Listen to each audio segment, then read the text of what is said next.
If you have seen poverty before, you have seen Satan before. All the characteristics of Satan is what poverty has. Poverty kills. Don't Satan kills. Poverty destroys. Don't Satan destroys. Poverty steal your joy. Don't Satan steal your joy. So the more that means is that the moment you begin to see poverty as satanic, you will run away from it. The moment you know that poverty is a sin, you will begin to run away from it. Because what is a sin? Many a time when money moves away from what we are doing, we don't follow the money. So I tell people, position yourself to where money is. You know why people get rich? It's either they stumble to where money is or they locate where money is. You know why people struggle? People are where money used to be or where money is not. They are laboring in the place where money used to be, but money has left the place. Many a time, people are very judgmental of people that are wealthy because they think that you cannot truly be wealthy genuinely. That's the poverty thinking. And it's the poverty thinking that many people with tie are carrying about. It's the poverty thinking that many people that are speaking in tongues are carrying about. It's the poverty thinking that many people that speak English fluently are carrying about. That think that somebody have to do something shady to be wealthy. Honestly. No, it's poverty thinking. Every time you are selling, the obsession should not be about your product. It should be about the prospect struggle and the prospect pain. That means, what's this person, what's this challenge, what's this problem, and how can I help this person to resolve that? The truth is, because someone have a need for your product does not mean the person is a good prospect for your product. Because it takes three things for somebody to be a prospect. To be a prospect, you must have. If you are in a meeting and you are supposed to talk and you did not talk, you are selling yourself short. You have still sold. You are not just selling well. So whether you talk, you are selling. If you don't talk, you are selling. We are all selling. There is nobody in life that is not selling. We are all selling something. Now, what do you think are some of the common financial beliefs that sabotage people from making more money, even when they are earning well? Some people believe that God is testing them with poverty. It's a crazy belief. Crazy belief indeed. You know, some people believe that everybody cannot make it in life. Some people believe that it's so hard to make big money, and that's why they call it.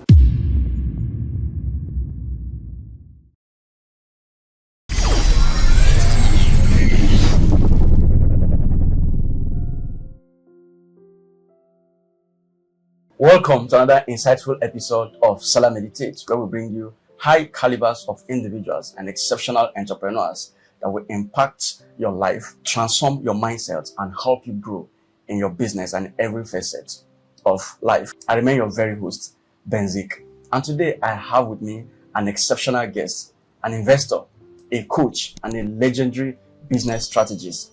He is a master of cash flow. He is a master of sales that have helped thousands of people unlock the pathway to wealth through sales mastery, financial intelligence, and also real estate. But before I bring him in today, let me take a brief moment to read his abridged profile. Tade Cash is a world-class cash flow entrepreneur, an investor, a trainer, and an author. He made his first $1 million by the age of 27, and he built financial moat system that can't be destroyed by any kind of system of the world. He is popularly called legendary closer because he has developed a failure-proof system that shows people how to get people to give them what they want legally and credibly. He's the founder of Whip Africa, the world-leading freedom lifestyle real estate company that focuses on helping people to use real estate investing to buy back their time and live the life on their own terms. The enterprise has expressions in 3 continents and 5 countries. He's author of 8 million to be sold books like Close or Lose, Shut Up and Collect the Money, Follow Up or Fold Up, Real Estate Cash Flow Machine, and 4 massive wealth creation programs. He's the 8-figure wealth creator coach, and he runs one of the biggest and life-changing financial conferences on the continent called Hacking Finance Conference and Real Estate Cash Flow Masterclass. He's an international speaker and has trained over 10,000 individuals and hundreds of organizations, including Wema Bank, Rough and Tumble, Jobberman, Kuzon Nigeria, Poise Finishing School, and many others. He will not just blow your mind, but with your permission, he will help you to grow your mind and grow wealthier. So guys, it is your first time of coming to this channel. We do our best to bring you high calibers of guests like this. So take a moment to appreciate this video by giving it a thumbs up, like it, and subscribe to the channel if you haven't. So more welcome, my legendary closer here, Tade Esan. Yeah, popularly known as Tade Cash. Thank you. It's good to have you, sir. Thank you. It's good to have you. Thank you. It's good to have Thank you. you. Thank you. It's a fantastic moment to share with you Thank you. this moment. Thank you. Now, for we to begin with, who is Tade Esan? Maybe let's start from there. Okay, so my name is Tade Cash. You formerly called Tade Esan. My name is Tade Cash, and I was born, I think, almost 43 years ago. All right, so and I was raised by a school teacher and a petty trader. My mother is a petty trader. My father is a school teacher. And I was the last of his 6 children. All right. And then I grew up in a very lovely, funny area of Lagos State. All right. And then I was raised in just one room, not room and parlor, just one room where 5 of my siblings stays with us there. And my father one day, he traveled to the village. He saw my cousins rolling the street, and then he decided to bring my cousin to join us down in Lagos. So we were 6 siblings, 6 children, my father and my mother inclusive, making 7, living in a room that is not as big as this studio. All right. And then that's where I grew up. That's where I spent the first 18 years of my life. And so as a result of that, and I discovered at the early age that poverty is not destiny. And I discovered that poverty is neither your fate as well. You have to do something about it legally and morally. I was raised that way, and so a lot of issues happen at the tender age. And so I went to school, I studied economics and all of those things. But I decided at the time that wealth building is not something that I want to joke with, because I've seen how poverty silence people, in life. And so I silenced my own parents as well, and I didn't want that to silence me. But I didn't want to do it the wrong way. I started learning wealth creation at a tender age. All right. So Tade Cash is just that guy that wants to figure out how to profit from problems and how to be able to make his own way in life. That's great. Now today I want us to dive deeply today from cash flow to wealth. All right. And I want us to unpack on financial intelligence, money, sales mastery. So you are known as a legendary closer. Where did it all begin and how did that come about?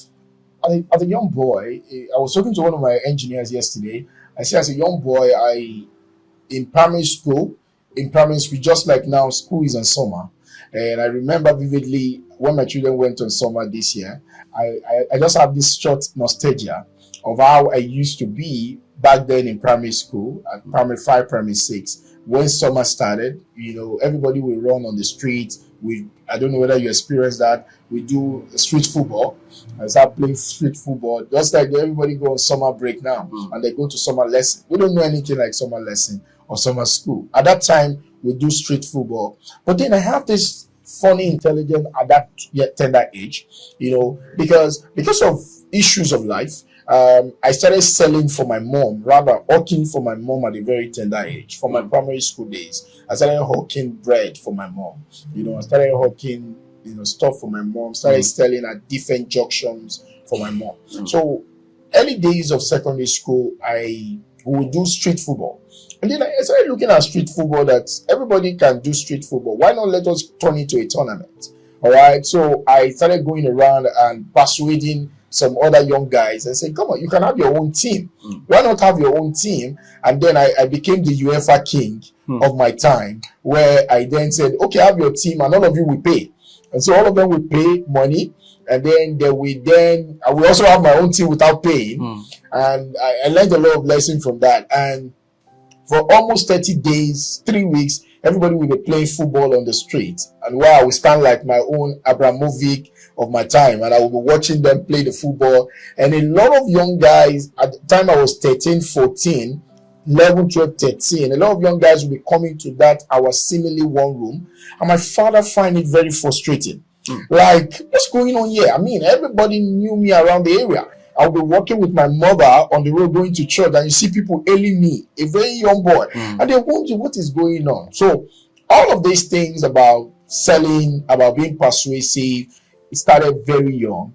I just wanted to find my way through life. And so I discovered that, a lot of young people also gravitate towards me. And then I find a way to make them do things.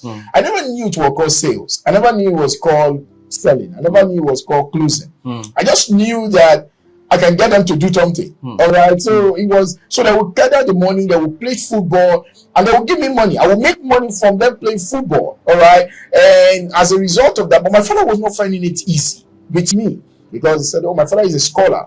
So he believed go to school so that he can get a job. Even when I wanted a job, he got. All right. So, but all of those things were the programming. So it was that way. But because of my father wanted me to be the kind of guy that we do the academics and all of that, at a point I left that aspect of my life, just to face my studies. Yeah, and I did very well in my studies. But after a while, I discovered that was not the life I was called for. And I wanted a life that can give me freedom. So I thought about it again. What is the one thing that I can do? I can sell. And then I decided to go professionally at the age of 18, 19, learning how to sell professionally. And that's what rescued my life, and that's when I can tell you now that I've been selling professionally for more than 20 years. And it's something that I've then learned to build a skill on, and be able to realize that the only cure to unemployment in the world, the only way you can be fully cure unemployment in your life, no matter the nation you are living in, and the number one business skill is ability to sell. Now, I want to before we go into deeply on selling, I want to get it for you personally. At what point did you achieve success in your life? The point that I achieved success in my life was the moment when I realized that I can get what I want in life. Not because I've gotten what I want, but when I have figured out that I can get what I want in life. Because for me, success has a definition. Success is getting what you want. That's what success is. No matter what it is. Success is not getting what you have. Success is me getting what I want. You want. Envy is me trying to get what you have. But success is me getting what I want. And then selling is how I get what I want. So for me, selling is success and success is selling. Selling is success and success is selling. Yes. Now, would you say you come from a lot of money or average or very poor background? Yes, the paradox of life is that we are all raised never knowing the financial position of our parents until when the necessities of life reveal that to you. All right. So I was the last born of my house, and until when I finished primary school and I was supposed to get into secondary school, and I discovered that I was in secondary school really. Until when I wanted to write WAEC, and I discovered that my parents did not have money to pay for the WAEC, and I have to hawk bread early in the morning. I have to work in the bakery. I started working in the bakery at the age of when I was in SS1. And so I knew my parents did not have money, but I never feel poor, and so it was two different scenarios. And as I grew older, I discovered that the difference between not having money and there's a difference between feeling lack. I never feel lack, but we don't have money. It was later on in my life I discovered my parents did not have any money. All right. But at that age, I never felt it because there was love in the house. Okay. There was that fellowship in the house. There was that excitement. Even though I can count how many times growing up that I ate on a Christmas day. We don't have food to eat on Christmas. Wow. So, but nevertheless, it never felt like I never thought we were poor. I just thought we were facing some shift. Wow. So what is that turning point that shifted your mindset from survival into building sustainable wealth? Because I discovered that at the age of, like I said, when I left secondary school, and then I discovered that I saw some people in my area, despite the fact that where I grew up, people don't really have a lot. But I knew some people were living a little bit better than we were living. And I saw the little bit of options that they have. And then I was going to a church at a time where I saw how when somebody have money, the way they, even though it seems to be a religious setting, how when somebody have money, how they treated the person, and when somebody does not have money, how they also treated the person. And I saw someone that once had money, and when he stopped have money, how they changed the way they behave with the person. And then I discovered that we live in a society, we live in a world where money is not everything, but everything is money. And that changed my life. And I began to realize that I don't want to be at the mercy of anyone. I don't want to be at a moment in life where somebody just want to pity me so that I can have a life. And then I decided that I want to do something different. And then I saw a man when I was 19 that has figured out money in his life. And then I began to study him. I began to follow him. And I was not asking him for any money. I never asked him one day to even at that moment, I needed to pay to go to school, but I never one day walk up to him. But I just wanted, and one day I remembered I walked up to his office in Victoria Island, and I said to the man, I said, sir, I don't want your money. I want you to show me what makes you money. And the man laughed. He rolled on his very amazing chair. And it did taught me some certain things. But the pain of not having inspires me to want to have. It wants me to overcome that state in my life, because I discovered how landlord will come to our house at a tender age, and my father that lived seemingly to be upright will be hiding from the landlord because they don't have money to pay the rent. And those things break me. Even I was a very resilient guy as a young boy, but I knew that there's something wrong. This planet was not designed for people that lack money. This planet was so wired that lack of money will make life meaningless. And so I wanted to find the right way, the most legal, the most credible way that I can make money. And then I discovered that it exists. And then that's what becomes my magnificent obsession about life. Wow. Now let's come into cash flow itself. Now, what does cash flow really mean to you aside just having money in the bank? Cash flow is life. Because you see, there is no blood money, but money is blood. Try. There's no blood money, but money is blood. Yes. How? Describe it. So that's why the word cash flow is a 2 words, and people don't consider it. It's a 2 words. It's cash and flow. It's not 1 word. It's 2 words. It means that blood flows just like cash flows. So everything that happens to you when you lack blood happens to you when you lack money. Child. So money and blood have similarity. You store blood in the bank, you store money in the bank. Blood circulates, money circulates. So what that means is that cash flow is your economic life. Without cash flow in your life, your economic life is not existing. So what happens is that you need to understand that business and the wealth is about cash flow. Wealth is a cash flow streams that flows to you consistently, predictably, and perpetually without you. Sure. So without cash flow, you are just joking. So it's all about cash flow. Life is about cash flow. Banks lives on cash flow. That's why I've received a mail this morning that bank is charging me some maintenance fee for the month of July. That's cash flow. That's cash flow. They want you, the world of investment has been rigged against people. They want you to invest for the future, but they charge you for the present. Wow. So what are they charging you for? They are charging you for cash flow. Because you see, future is about building wealth. Present is about living wealthy. So without cash flow, you can never live wealthy. Wow. Without cash flow, you can never live wealthy. You need cash flow to pay all your bills. We're in this studio today. Everything in this studio costs money. Everything here, everything in this studio need cash flow. So cash flow is what runs life.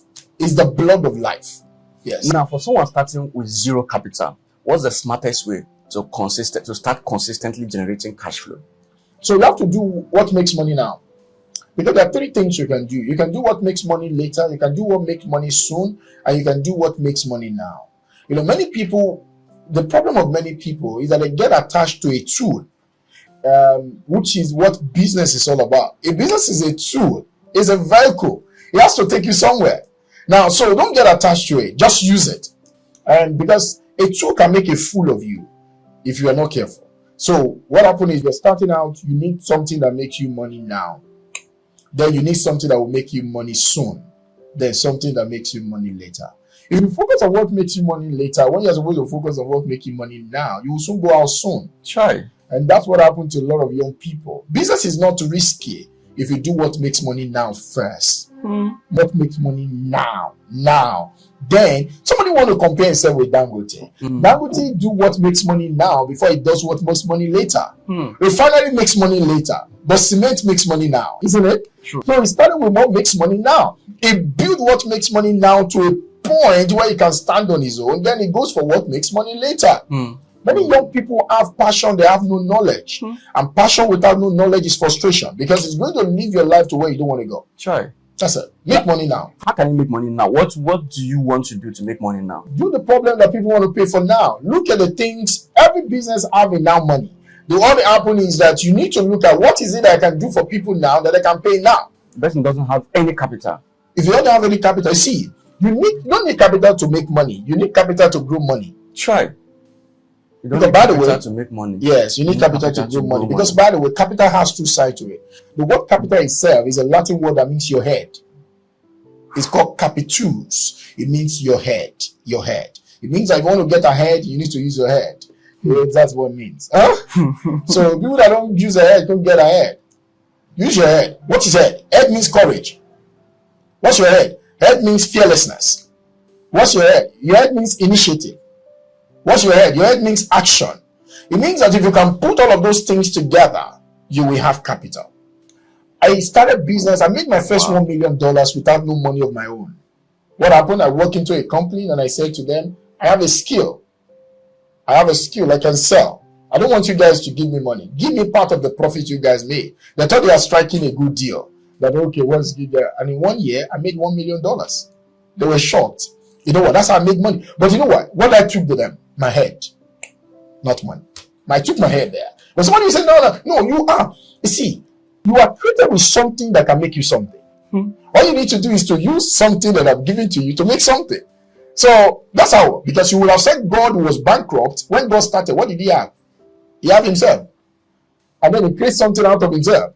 And the something that came out of himself is now you and I. It means that God has already given you model that you can duplicate. Create something out of yourself. There is something that you have done that other people are appreciating you for. Monetize it. Yes, monetization is already in you. Monetize something that you have. So it's about what makes money now, yes, than what most make money later. Yes, what makes money later will surely come. Every business, after a while, will always have something that makes money later. So how do you describe that thing that makes money later?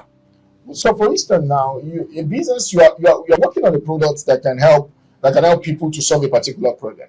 Now that product is not ready. That product could already maybe in another 1 year. Okay. Now remember that if you are working on that thing, it requires maybe some money, it requires some things. That's going to make you money later. Later, not now. And it may make you a lot of money. But you see, if you have to depend on later, you will be late. So what would be your life? You see, because life needs present. You cannot, if you can't sustain present, there can't be future. So you need to take care of today before you can talk of tomorrow. So many people talk about tomorrow and they enter into sorrow. Sure. Because if you don't take care of today, there can't be tomorrow. It's a reality of life. It has nothing to do with somebody trying to excite somebody. Yeah. You need to eat today before you can build a plantation tomorrow. So it's a give us this day our daily bread. It means that it has to be daily. It has to be daily. Daily bread first. Daily bread. Attempt to give you. So we talk about tomorrow. Tomorrow's problem will take care of itself. Let today be sorted, my man. It's a reality of God, and you have to be a humanity of humanity. Yes. So humanity that deny the present will suffer in the future, and it will also suffer in the present. Sure. So today money. Every business must have today money. Many businesses, the purpose of life is that you can have a profitable business and you can go bankrupt. Profitable business and still go bankrupt. Yes. How? I'm an economist. I can tell you for free. I've dealt with money for almost 20 years of my life actively. The truth of the matter, you can have a product that if somebody buys it, the product will make you a lot of profit. Now you have developed the product. If somebody buys it, it's going to make you a lot of profit. That means you have a profitable business. The business is profitable, but nobody has bought it. If somebody did not buy it for a while, what will happen to the business? The business will go out of business. But now somebody else has something that doesn't make a lot of profit, but it sells every day. If you say, oh, this our idea is good, bank will not borrow you money if you don't have money coming in. For the fact that you have a profitable idea does not mean the bank will borrow you money. They need the money. They want to see the money. Show me the money is the language. Show me the money. Not the nominal. Because money is in two dimensions. Nominal money and real money. Nominal money is the money you can make in the future. True. Real money is the money for today. So show me the real money. Not just the nominal. Oh, if everything works out well, we are going to make a lot of money. You see, that's just exciting yourself. Exciting. Show me who is buying now, who is ready to pay now. So what is today's money? Today's money is that I have an idea. I said this idea is going to be this way. So imagine what happened to Elon Musk. Elon Musk wanted to build Cybertruck. And then he went online and he put it online that I'm going to be working on so and so. If you will be interested in this, I'm creating a waiting list. If you will be interested in this, maybe I think $100. He said people should just make an interest, show a signal of interest. And he had about more than 1 million people that shows a signal of interest of giving him $100 each. What did he do? He took that money, today's money, right? He took today's money and he took it to the bank. And he said, there are more than 1 million people that would love to buy this truck. Maybe by and large, at the end of the day, we will have about 10,000 to 100,000 people that can pick up this truck eventually. And then the bank was willing to loan him money to now be able to build the truck. Why did they loan him money? Not because he has a truck he wants to create. It's because he has the people that are willing to buy the truck. And they have made a commitment that they are willing to commit X and Y amount of money. If that money is non-refundable, but they said, I can give you on. Now, if somebody give you $100 and 1 million people give you $100, that's not small money. And though that is now the money he used as a capital to get the bank to give him the money to build what he wanted to build. So, in your business, in your idea, cash flow is very fundamental.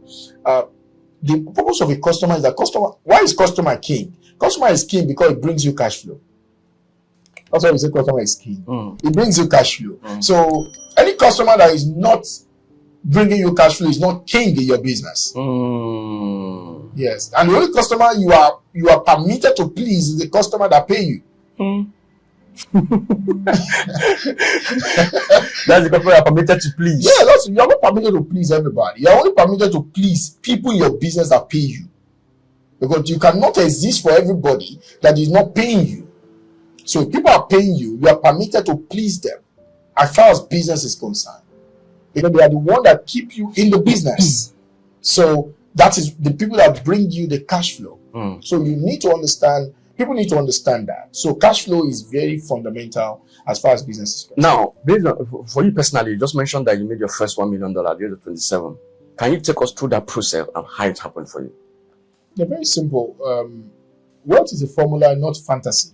And so if wealth is a formula, not fantasy, what did I do? My first $1 million was made out of chaos. And what do I mean by that? It was made out of chaos because I made my first $1 million making sales. I was selling. I was literally selling. That's how I made my first $1 million. I was selling every single day. And by the way, I made that money within 11 months. All right. And so that's when I discovered one thing that changed my life. It is easier to make big amount of money in a short period of time than to make small amount of money for the rest of your life. So I look for what did I do? I realized that selling alone will not make you rich. You have to sell something that has big money. So I focus on selling what have big money. So, and I did that for 11 months of my life. And within the space of 11 months, I was able to get that done. And so what did I do? I upgrade my skill. I learned to advertise what I'm selling. I show up in different, as I was making money, I was using some of the money to advertise, reinvesting the money into the business, and I was focused on it. I was shameless about it. You know, I devoted almost, like, apart from waking up, sleeping, you know, finding time to eat, the rest of my day is spent on doing that. I was obsessed. I was fully obsessed. Like, because I was sick and tired of the level that I am, and I found something that can work. So what did I need to do? I just need to focus on it. And that's what I was doing. You know, what I was selling that time, I was selling land, you know, and that was about 14, 15 years ago. Wow. I was selling land, and it was just me. It was not like it was today. You know, I was literally, there was no internet as strong as now. I was seriously on different radio stations. I was appearing with, of late, Dan Foster. I was showing up everywhere. And then I did it. 11 months, I did it. Wow, within 11 months. Yes. Now let's come into sales itself, because that is engine room of everything you have been talking about. Now, what do you describe as sales? What is sales to you? Selling is uncovering the needs that people have and the tension that people have and using your product to resolve it. That's what selling is. Say that again. Uncovering the needs that people have, the tension that they have, and using your product to resolve it. Unpack it. So that means that people only buy to resolve tension. Sure. People buy to resolve tension. Yes, people give you money for their own reason, not your reason. For their own reason. Not your reason. People don't buy things from you because you need money. By the way, nobody buys anything from you because you need money. People buy things from you because they have a problem they want to solve. And they believe that you are in the right position to solve the problem for them. So that's why people pay you money. So selling is one of the easiest things in the world if you don't make it difficult for yourself. Because selling is signs of human action. It's just a way of making people to take action for something. And let me tell you, people love to buy things. We are wired to buy things. Buying things make us happy. So what that means is that all you just need to do is to know why people want to buy things and just appeal to it. People buy things to resolve their struggle because people have struggle in their life. So there is a current position, there is a desired position, and there's an objections. So there is a current position that people are. So where you are now, and there is your desired position where you want to go, and there's an objection in between. Every time you are selling, the obsession should not be about your product. It should be about the prospect struggle and the prospect pain. That means, what's this person, what's this challenge, what's this problem, and how can I help this person to resolve this? Now, beside the fact that the person has a pain, does he also have the authority? All right. Does he have the authority to make a decision? Yeah, that's another thing. And then does he have the money to resolve the pain? Now, many people, they don't look at those things. They come out and say, oh, I want to go and sell. I want to sell to this guy. This guy have a need for my product. The truth is, because somebody have a need for your product does not mean the person is a good prospect for your product. Because it takes three things for somebody to be a prospect. To be a prospect, you must have money, you must have authority, and you must have pain. That's the map. So if you don't have the money, you don't have the authority, and then you will not be able to resolve the pain. Now, so most people only focus on the pain. And so this guy, somebody say, oh man, everybody need to have a house. There's house deficit in Nigeria, so everybody need a house. Yes. But can everybody afford to get a house? No. It means that the person is not a good prospect for what you're selling. So you need to know that the person needs to have money, the person needs to have authority to make a decision. A child needs a schooling. Yes, a child needs schooling. So that means when the child cannot make a decision to go to school, a child cannot have the money to pay for going to school. So a child is a consumer of school, is not a customer for school. The customer is the person that can have the pain, that have the authority, and they have the money. So that's what it is. So selling is how we make the world go round, because nothing happens until we sell something. And so there are many good products, but because people don't know that selling is not about selling, it's about human being. We're dealing with humans. Every single day you pick up a product, you need to ask yourself, what is the struggle that this product can resolve? Who has a struggle that this product can resolve it for them? Therefore, when you are selling, stop talking about the pleasantness of your product. Start talking about the pain of your prospect. Because it's the pain that will make them pay attention to you. People connect to you from the point of the pain more than they connect to you from the point of the pleasure. So, and the first thing about selling, if you want to collect my money, you have to connect with my pain. True. So many people don't connect with people's pain. People cannot, the error of sales is that people often sell solution when they have not identified the pain of the person. And solution is not relevant to me when you don't know my pain. You're telling me something can help me, but you don't know what I want. You don't know what I want. So selling is amazing. And many organizations does not understand that. So what we do with marketing is to unravel tension. What we then do with sales is to use sales to resolve the tension. Selling is how we resolve tension. Marketing is how we unravel the tension. Now, for which to get in deeply, does it mean you can be able to sell anything to anybody? Now, when you talk about selling anything, it's quite relative. I can only sell you what you want. I cannot sell you everything. If I say you should sell me water, this bottle of water, is this something you can sell to me? No, I cannot sell you water if you are not tasty. The first thing I need to find out is that you are tasty. Okay. And I said, oh, have you taken water today? He said, no. How tasty are you? He said, man, do you want water? I said, man, I'm feeling uncomfortable. Are you feeling uncomfortable? He said, oh, I'm not feeling comfortable. I said, have you taken water? He said, no. Do you want water? He said, yes. How badly do you want it? Now, many people put their product too forward, and that is the reason why the product is not selling. So if I want to sell a seminar, for instance, I sold a seminar of $10,000. Now I'm selling a seminar now of about $50,000. And you hardly see the seminar outside, because I'm not going to go outside and sell you a seminar. I'm going to come outside and tell you. I'm trying to tell you guys, there's a seminar I'm running. It's about $50,000. And I'm going to help about 5 to 20 persons to be able. This seminar it comprises of two things. Number one, you're going to learn how to raise money, and I'm going to help you to raise the money. average of $300,000 to $500,000 in your business that you have a tendency to pay back in the next 10 years. The first 5 years, you're not going to pay. However, to be able to be part of this thing, put yourself in the waiting list. Let's qualify you whether you are qualified for this seminar. Now, to be part of that seminar and part of that funding is about $50,000. But guess what? I'm not throwing it at you, right? I'm not asking you. I need to know that you are struggling with something. I have a solution, but my solution makes no sense to you if it's not something you are struggling with. Now, where I have a challenge with what you're saying here, or where I'm seeing it differently, is the fact that most companies and most businesses that sell, or many big companies, they don't look for whether you need something. They create that need and make you need that particular thing. Like, let's all even come to, let's say, social media or and things like that. People don't know that they need social media.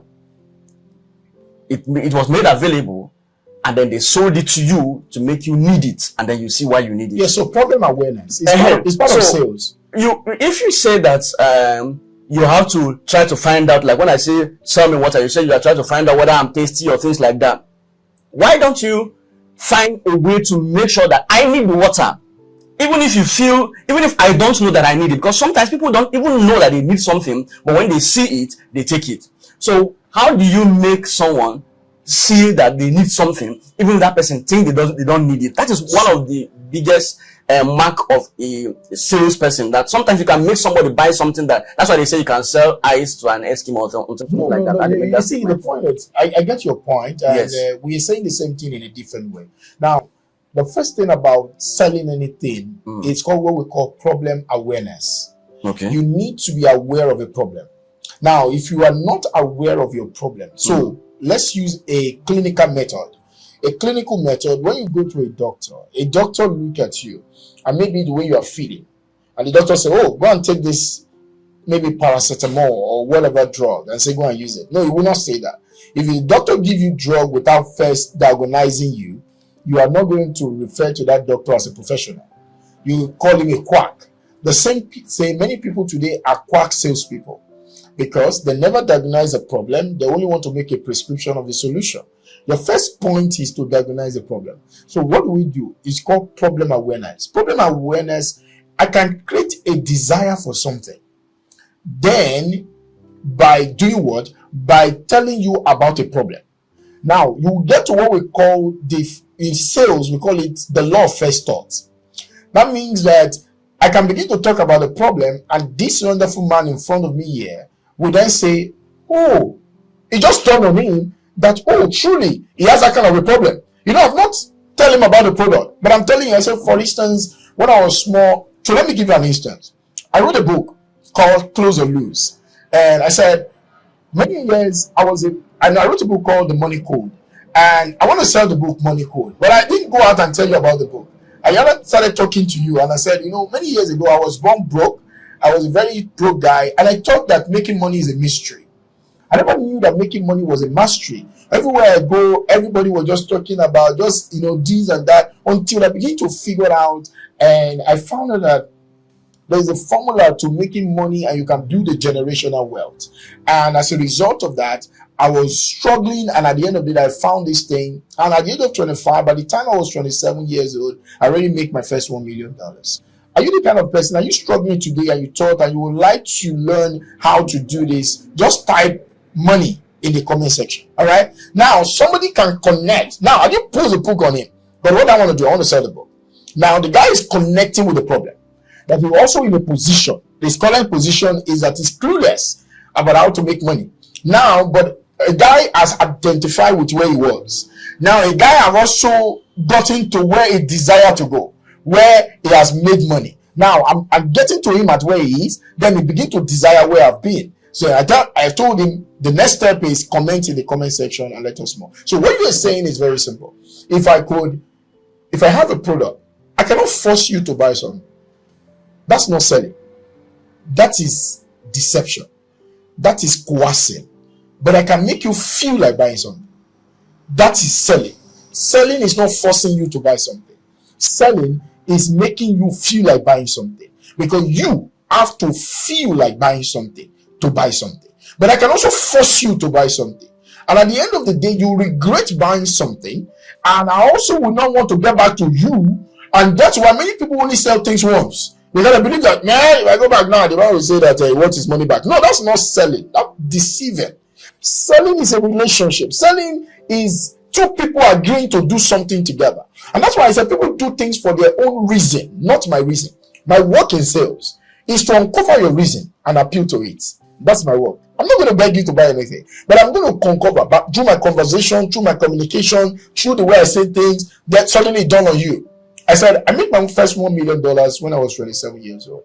And I was broke till I was 25. I went to school and I had a first class studying economics. And even as a first class economics student, I still don't have a personal economy. Are you like that? Have you thought, school book knowledge can make you rich in life, but you are stuck? In case you are stuck, I was stuck as you as well. But I found a way to be out. If you want to find a way to be out and find a shortcut, because there is no shortcut to wealth, but there is a shortcut to wealth. There's no shortcut to it, but there is a shortcut. Therefore, I want to show you the shortcut that I found.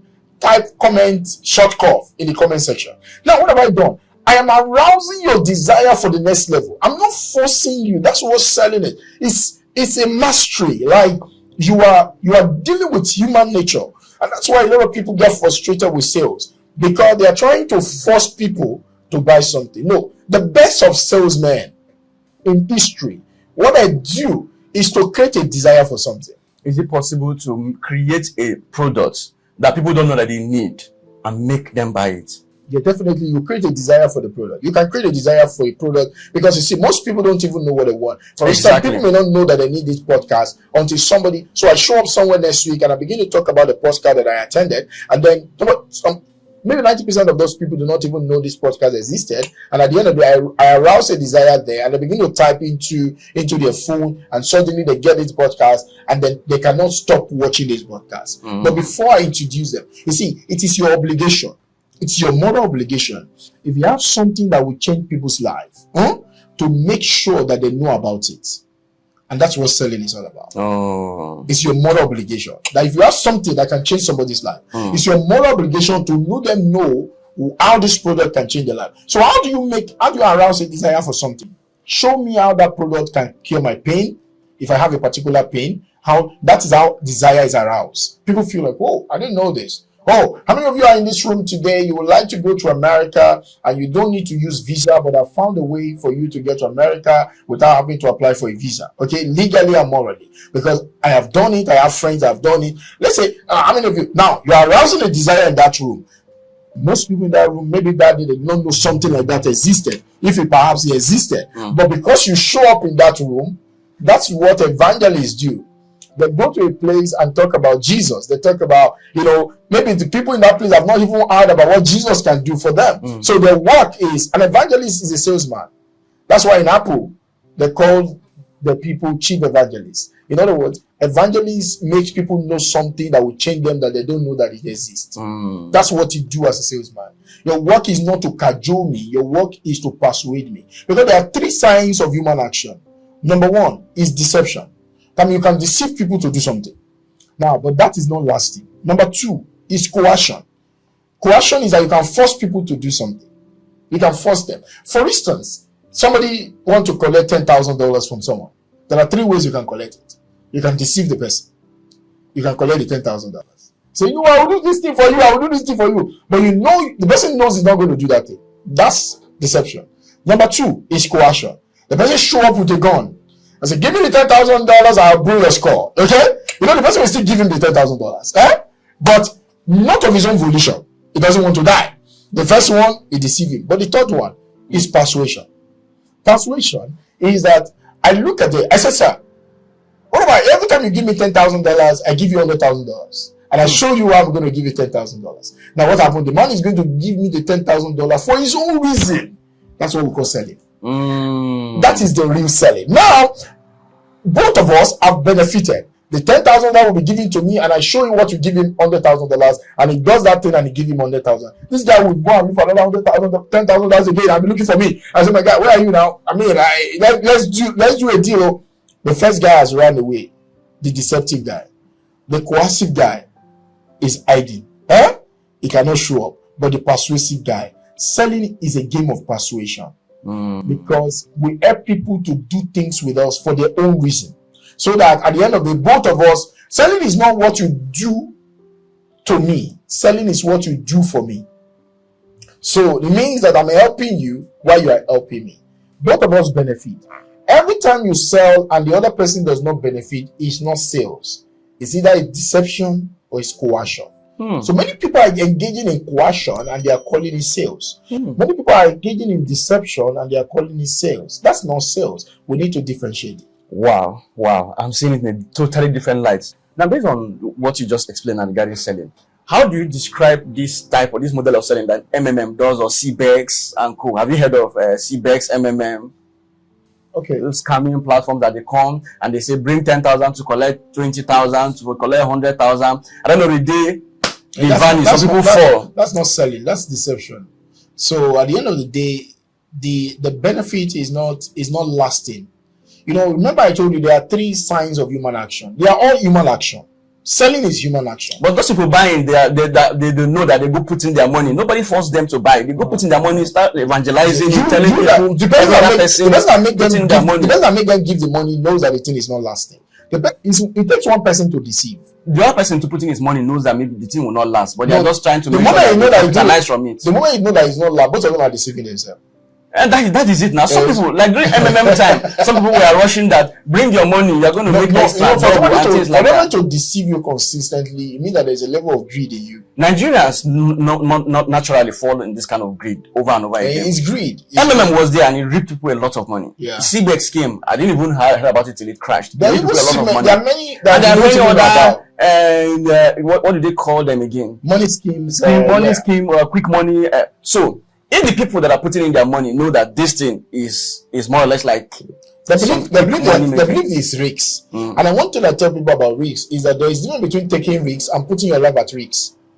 So a lot of people often put their life at risk. It's like someone is married and he has 3 children. You know, when you are not married, there are some things you can do. When you don't have children, there are some things you can do with your money. So you can say, wow, it's not only me. I stay in this house. If I spend all the money, I take risks with all this money. The worst case scenario, I will not eat and I will try to figure out myself. But then you have 2 children at home, you have a wife. There are some risks you cannot take. You look at it, not about you again. But if everything goes south, these people are going to suffer. So what happens is that a lot of people think investing is just putting your money into something. No, investing is first education before a product. So many people try to do stuff. So all of those guys that you're talking about, they are all deceiving themselves. Both the guy that is bringing the money and the guy that is also collecting the money. But the guy that is collecting the money is the one that is at the chief deceiver. Because he's telling you, don't worry, this thing is going to work. And you know what I do? Because I understand one of the human psychology that evidence boosts confidence. Yes. So they try to give you some evidences and say, you know, look at this one. It has collected money. They have been doing this. And then the guy will not come and say, I never knew these people. They are life saver. They are my savior. God have sent them to me. You know, look how much I've collected. Look at the other guy, because of greed. And because a lot of people think that money is mystery. That is not mastery. So anytime people don't care to know how somebody tell you that you are going to have 25% return on something or 40%, maybe every week, 10%, it's not a bad return. It's not even big enough. But at this point, you need to ask yourself, how are they going to make the money? Because before you think about the return on your investment, you have to think about the return of your investment. And return of your investment, it has a lot to do with your education. A lot of people are not financially educated. And the key, right education is the key to building wealth. So when many people don't build the right education, they don't invest in the right education. And all they just think is, I have savings, let me just put it, they say they're going to give all this amount of money. No, control. Investing is not risky, but lack of control is risky. It's like you're driving a car that has no brake. Driving a car is not risky, but a car without no brake is risky. Driving a car without knowing how to drive a car is risky. Now, not driving a car without knowing how to drive a car and driving a car that has no brake is more riskier. So that's what happened to a lot of people. So they go work for money because working for money is a skill. Investing money is another skill. A lot of people think because I have worked for money, then I should know how to invest the money. No, there are two different skills. So knowing how to make money is a skill. Knowing how to manage money is a skill. Knowing how to multiply the money is a skill. Knowing how to preserve the money is a skill. Now, these are 4 levels of skill. And some people only have one of the skills. They just make money. And when they have made money, they just say, okay, let me just put this money somewhere. And at the end of the day, knowing how to make money is a skill. Knowing how to preserve money is a skill. Knowing how to multiply the money, yes, it's a skill. And knowing how to manage the money is a skill. We'll come back into these 4 things. But I want to go into those people doing betting and gambling. Okay. What do you describe that type of money? Do you that type of risk? That's people will go like sport betting and things like that. Lottery and all of that. Lottery make mockery of your life. Mockery of yes, because it shows that your level of financial education is 0. Wow. Because wealth building is not an event, it's a process. If you see a nation where there is so much corruption, one of the things that you find out, study it, one of the things that you find out is that most people in that nation see money making as an event. That's why somebody that was broke became a local government something or get into politics. He was broke. He only has little money. Then, when he was broke, 4 years into being in politics, he now claimed to you that you have a lot of company. And everybody do not care to question. Where do you get the money from? Now, a young boy came home and he came home with a car.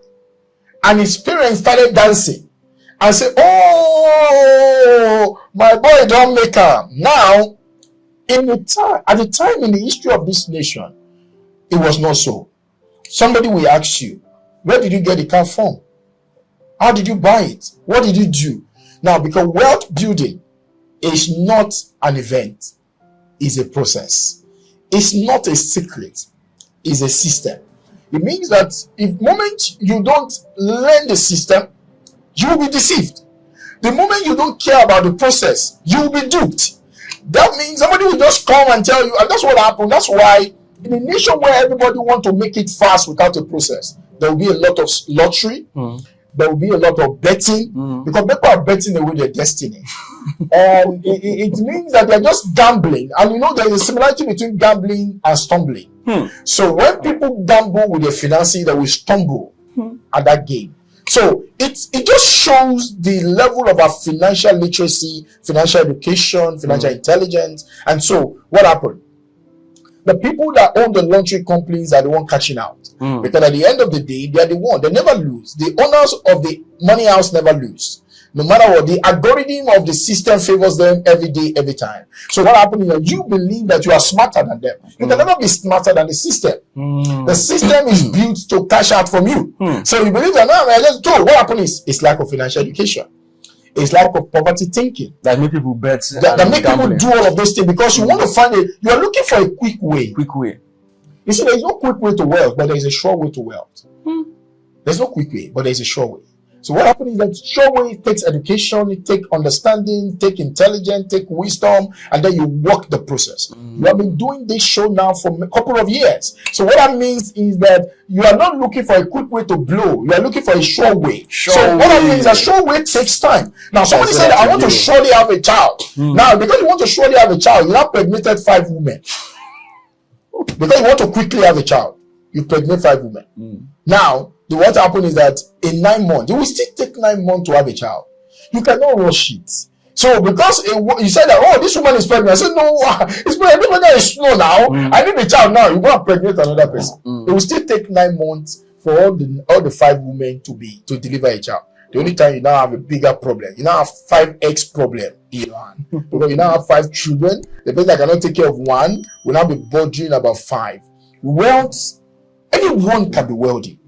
And I tell you, from a guy that is coming from the cradle, anybody can be rich. Anybody can become financially free in 3 to 7 years, no matter the level you are. What happens is that it's not a fantasy. It's a formula.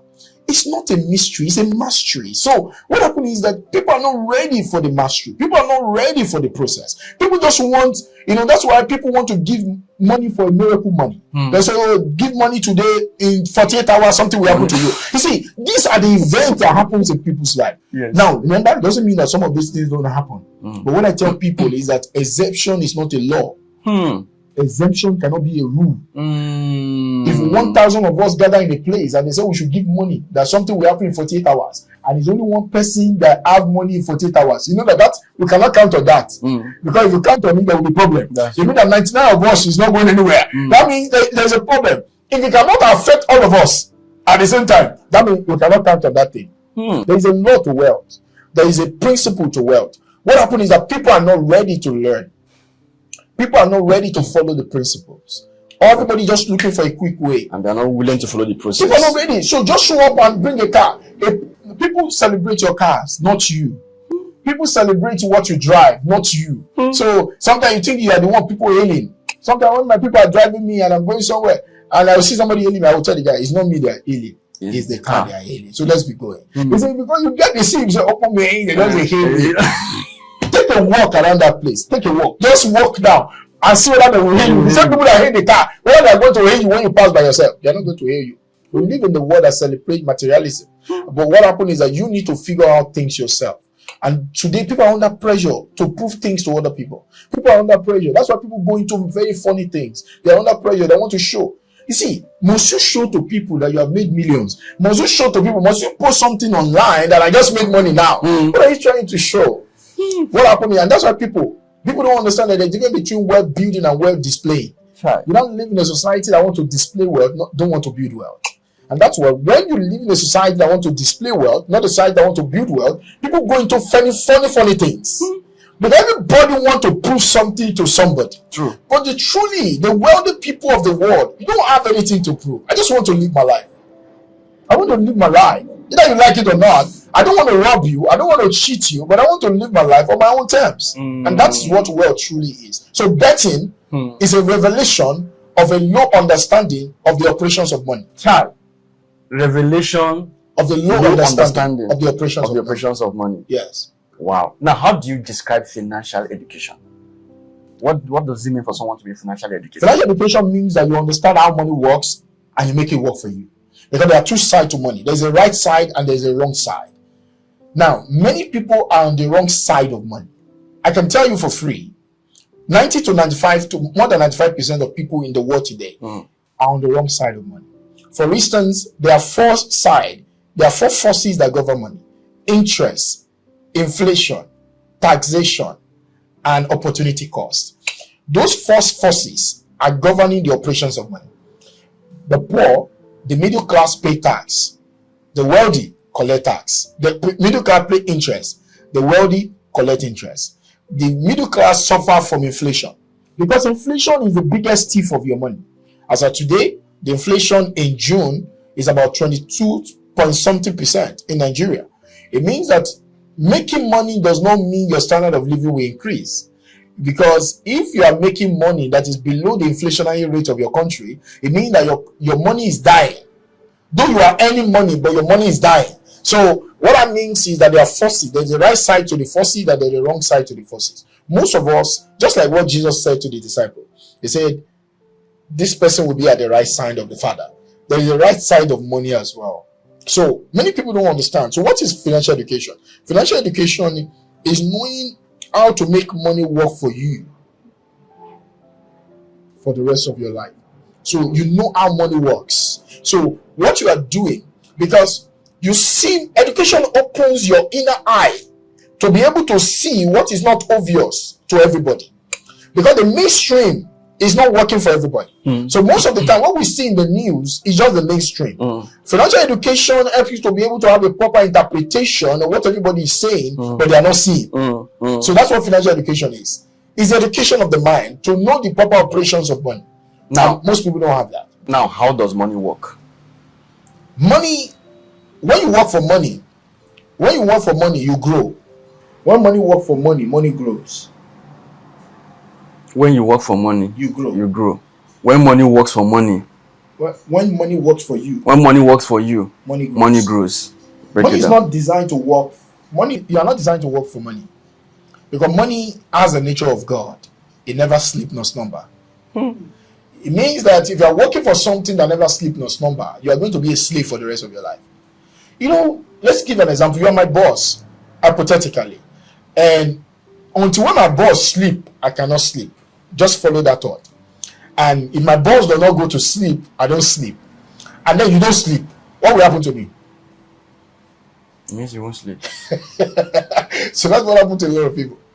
So a lot of people are working for what does not sleep. And that's why they work all their life. They can't have nothing to show for it because they can't even have a time to rest. Even when they are resting, their mind is somewhere. So what happened is, so let's flip it. And now I work for you and I don't sleep. I can work for you forever, but I don't sleep. What will happen to you? More money. You can flinch up because the person that is working for you does not sleep, not slumber. You know, it's always working. So that is what money does. Money was created to work. So what happened is that at the beginning of our life, we're supposed to work to know how money works. That's what we're supposed to do. We're supposed to be working to know how money works. Now, the moment you know how money works, then money take over from there and begin to work for you for the rest of your life. So, number one, how do you know how money works? You must be able to know that money was designed, money responds to value. Money responds to courage. Money responds to, to mobility. Money responds to speed. So we call it velocity. So we must know how money works. Money responds to value. Money responds to problem being solved. So because money was created for a human being. Human being was not created for money. Money was useless without human beings. It is human being that give money value. Money does not have value on its own. So if you understand that, you now begin to understand how money works. That okay, this thing, I'm supposed to work to make money work for me. But many people spend the rest of their life working for money without knowing that they are not supposed to be working for money. They're supposed to supposed to work to know how money works so that money can take over from there. That's where the problem is. Wow. Now, I'm thinking, when it comes to sales itself, what do you think are some of the top 5 biggest mistakes people make when it comes to selling or when trying to sell? Well, number one, one of the mistakes that people make is that people try to sell without figuring out the need of the people they're selling to.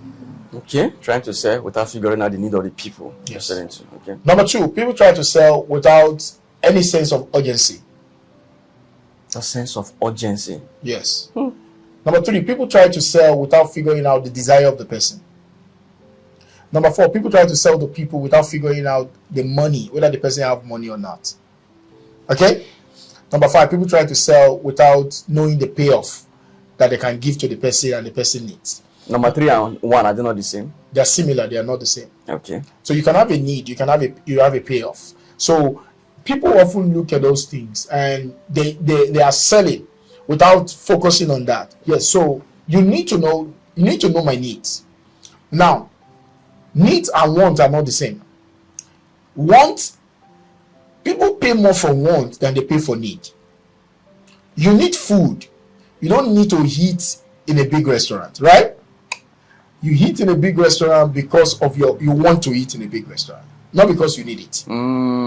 It's food that you need. You need mobility. You don't need Ferrari. Ferrari is what you want for your own personal achievement status. Yes. So people pay more for want than they pay for need. So what I tell people is that try to sell want and include needs in it. That's how you make more money. Because people hardly pay for. Now, people want water. They don't necessarily have to buy a table water, right?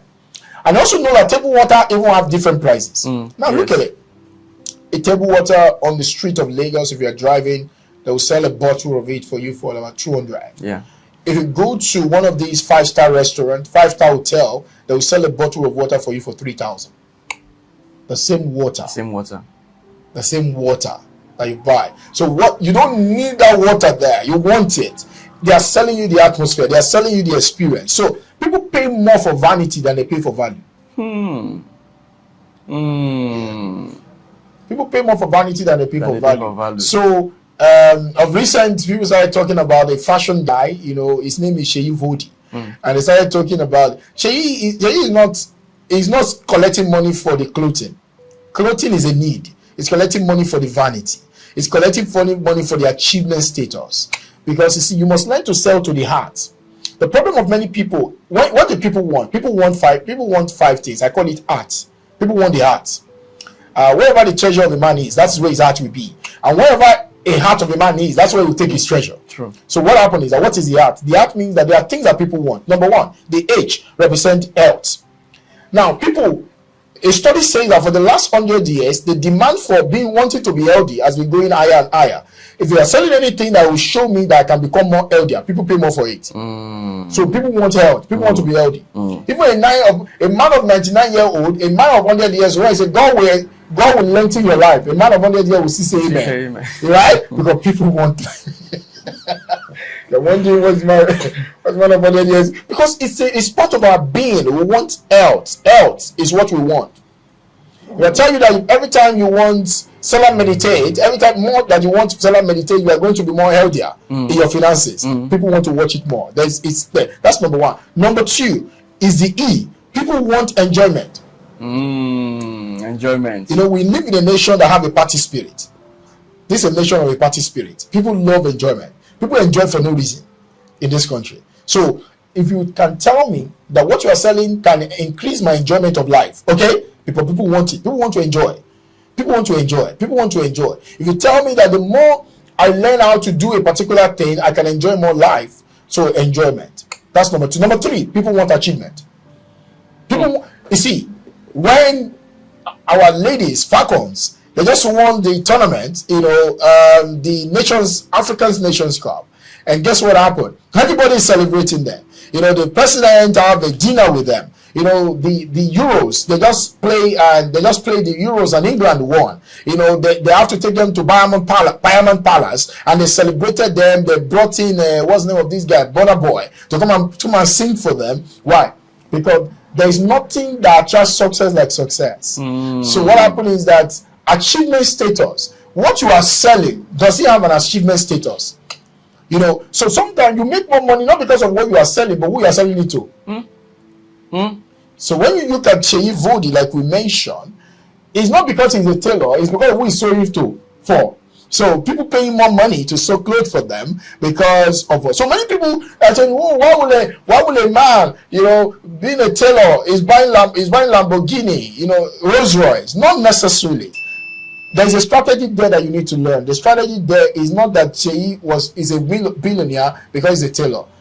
She is a billionaire because of who is sewing the clothes for. True. So who you do business with determines how much you're going to make. Either work with the rich shall be rich, a companion of fool shall be destroyed. So if you work with the wise people, you'll be wise. If you sell to the rich, you'll be rich. If you want to be rich, I tell people, sell to the rich. The fastest way to be rich is to sell to the rich. So that's the third one, which is H, then E. You've mentioned E. Achievement is the third one. Achievement status. So Ferrari is very expensive, right? Ferrari is expensive, but it's not expensive to a man that wants to use as a. So I tell people there is nothing that is expensive. It's only about we only have price. Price is either positive or negative. So nothing is expensive. You have to think like that. You have positive price and negative price. So what is positive price? Positive price is that if you buy something that is good for you and that makes you happy, no matter the price, it's price positive. If you buy something that is not helping you to achieve what you want, it's price negative. So when I look at things, I look at it whether it's positive or it's negative. I don't look at whether it's expensive. And that's a better way to think, either as a salesman, as someone that wants to buy something. So the third one is achievement status. Everybody wants achievement. Do you know that if you buy a land, if you own a land in Lagos, in the heart of Lagos, is an achievement. It's an achievement status.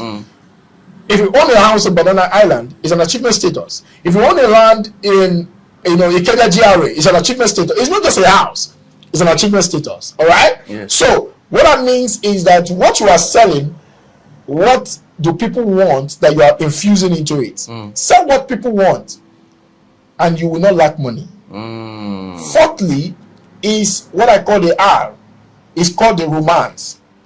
Sell love to people. So sell love. People, how does, when people go on vacation, what are you selling? What are they buying? They are buying love. Love, memories, love. That's what they're buying. Now, so most time, love stories. Do you know that if you buy an asset, it can be a function of love? Because truly, if you truly love your children, you should buy an asset. Because a good man leave an inheritance for his children. It means that one of the proof that you love your family is the thing that you leave behind for them. So love. So I can sell an asset and tell the story of love. Love story. People love. Don't you see that love movies sell? People want love. People want it. People read novels. Love novels. It's sell. Love movies. Why? It's part of what, because why? God is love. So there's a portion of that in us. And lastly is treasure. And that's money. So I tell people, if you want to make money, sell money at a discount. You want to make money, sell money at a discount? Yes. If you want to make money, sell money at a discount. What does it mean to sell money at a discount? It means that for every time you give me 10,000, I give you 20,000. What am I doing? I'm selling you money at a discount.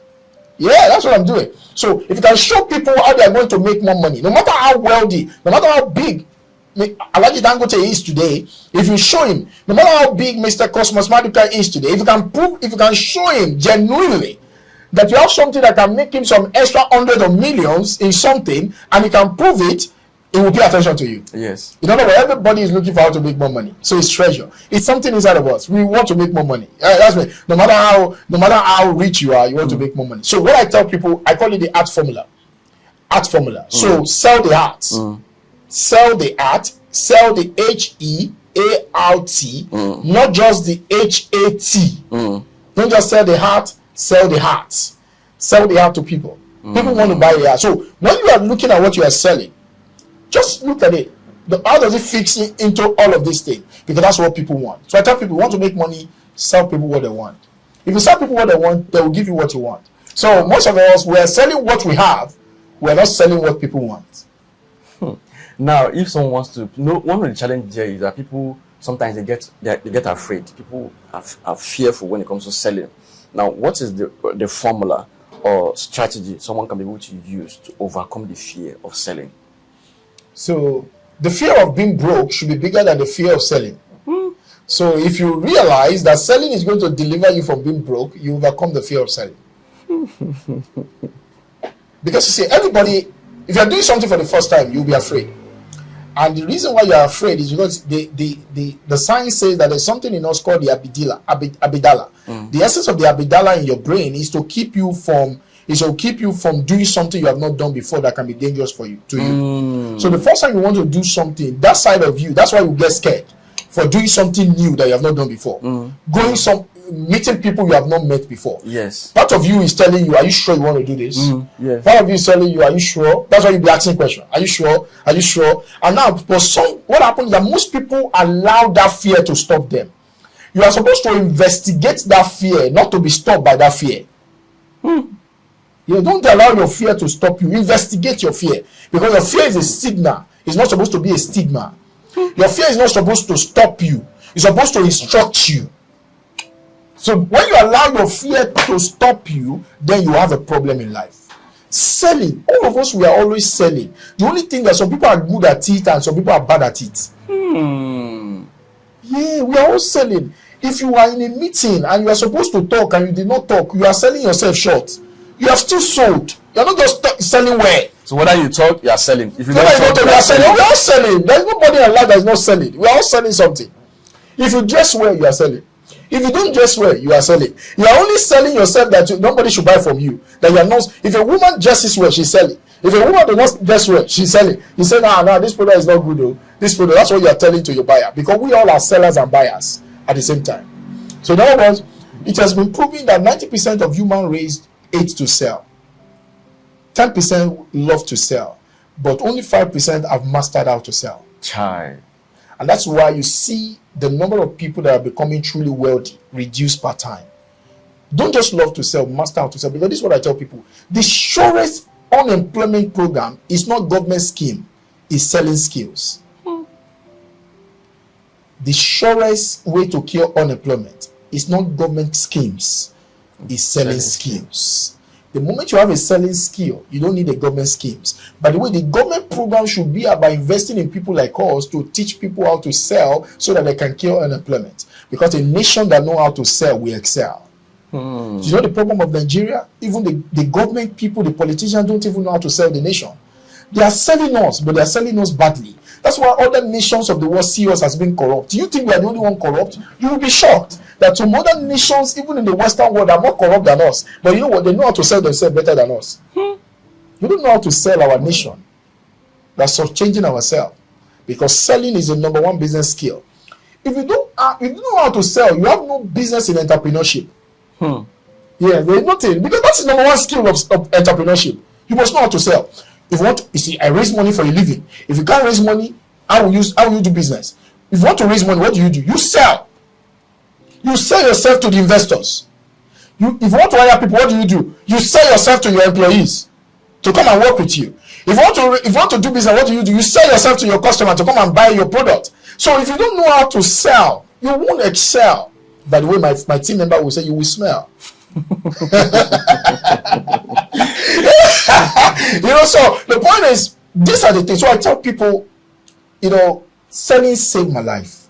I believe that God, in His infinite mercy, created an ability for a human to be able to sell, because He knows that some of us who will have it badly financially, and His selling skill is a God social justice system to deliver you from financial flaws.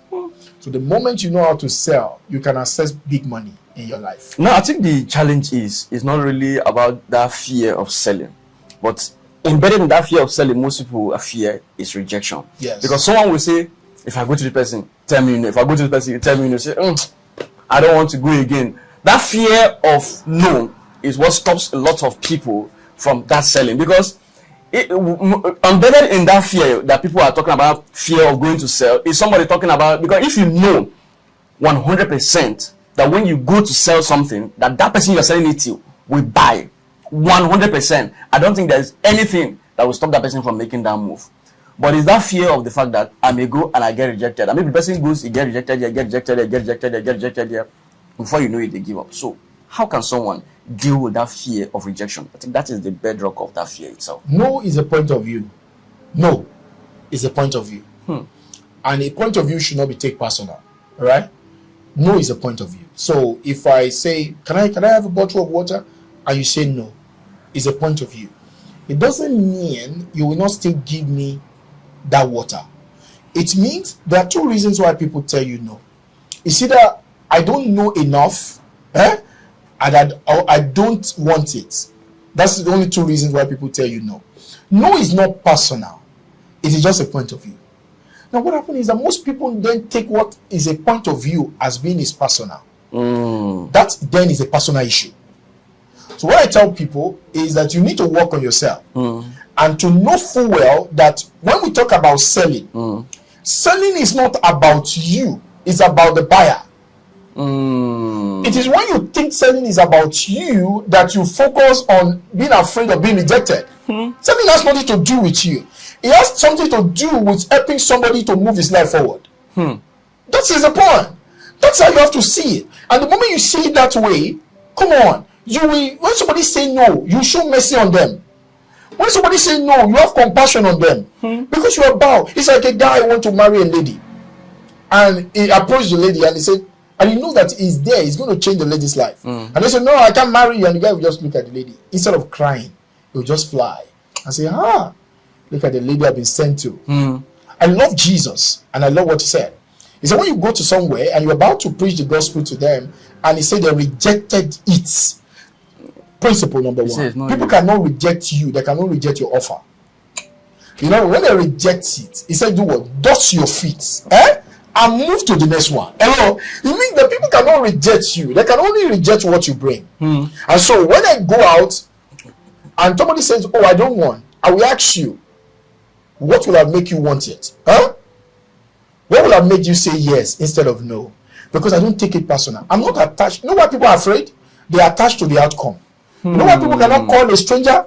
They are attached to the outcome. They are attached to what the person is going to say. But if you are not attached to what I'm going to say, you can call anybody. know what I tell people? I say, if you are not afraid to hear no, what are you going to attempt tomorrow? Yeah. And then when you realize that it's fear that shrink your word, courage expand your word. So what happens is that fear of what people are going to say make people not to do what they want to do. And then, they call now, if I send that mail, they're going to say, oh, no. The truth of the matter is, you don't know who's going to respond to you. One of my mentors that changed my life forever, I chased him for almost 2 years. I keep following him up, sending him mail for 2 years. I thought he was not seeing my mail until he booked an appointment. He said I should come. And I came to his office, and then he called one of his partners. And he said, you know, that guy I told you have been disturbing me? That was the guy. It means that for that 2 years, he has been seeing my mail. So I tell people, silence is not rejection. That means they are just observing you whether you truly want it bad enough. Because see, if you have set yourself on fire, the world will come to watch you burn. And what happens is that many people are not really ready for what they are looking for. If you are mad for it, you'll be made by it. So what happens is that many people are not mad for what they want to be made by. And they are wondering. You see, the world don't just give you things because you desire it. The world give you things because you badly desire it. That is the word. You badly desire it. You see, when people say that you badly want something, they will make a way for you to have it.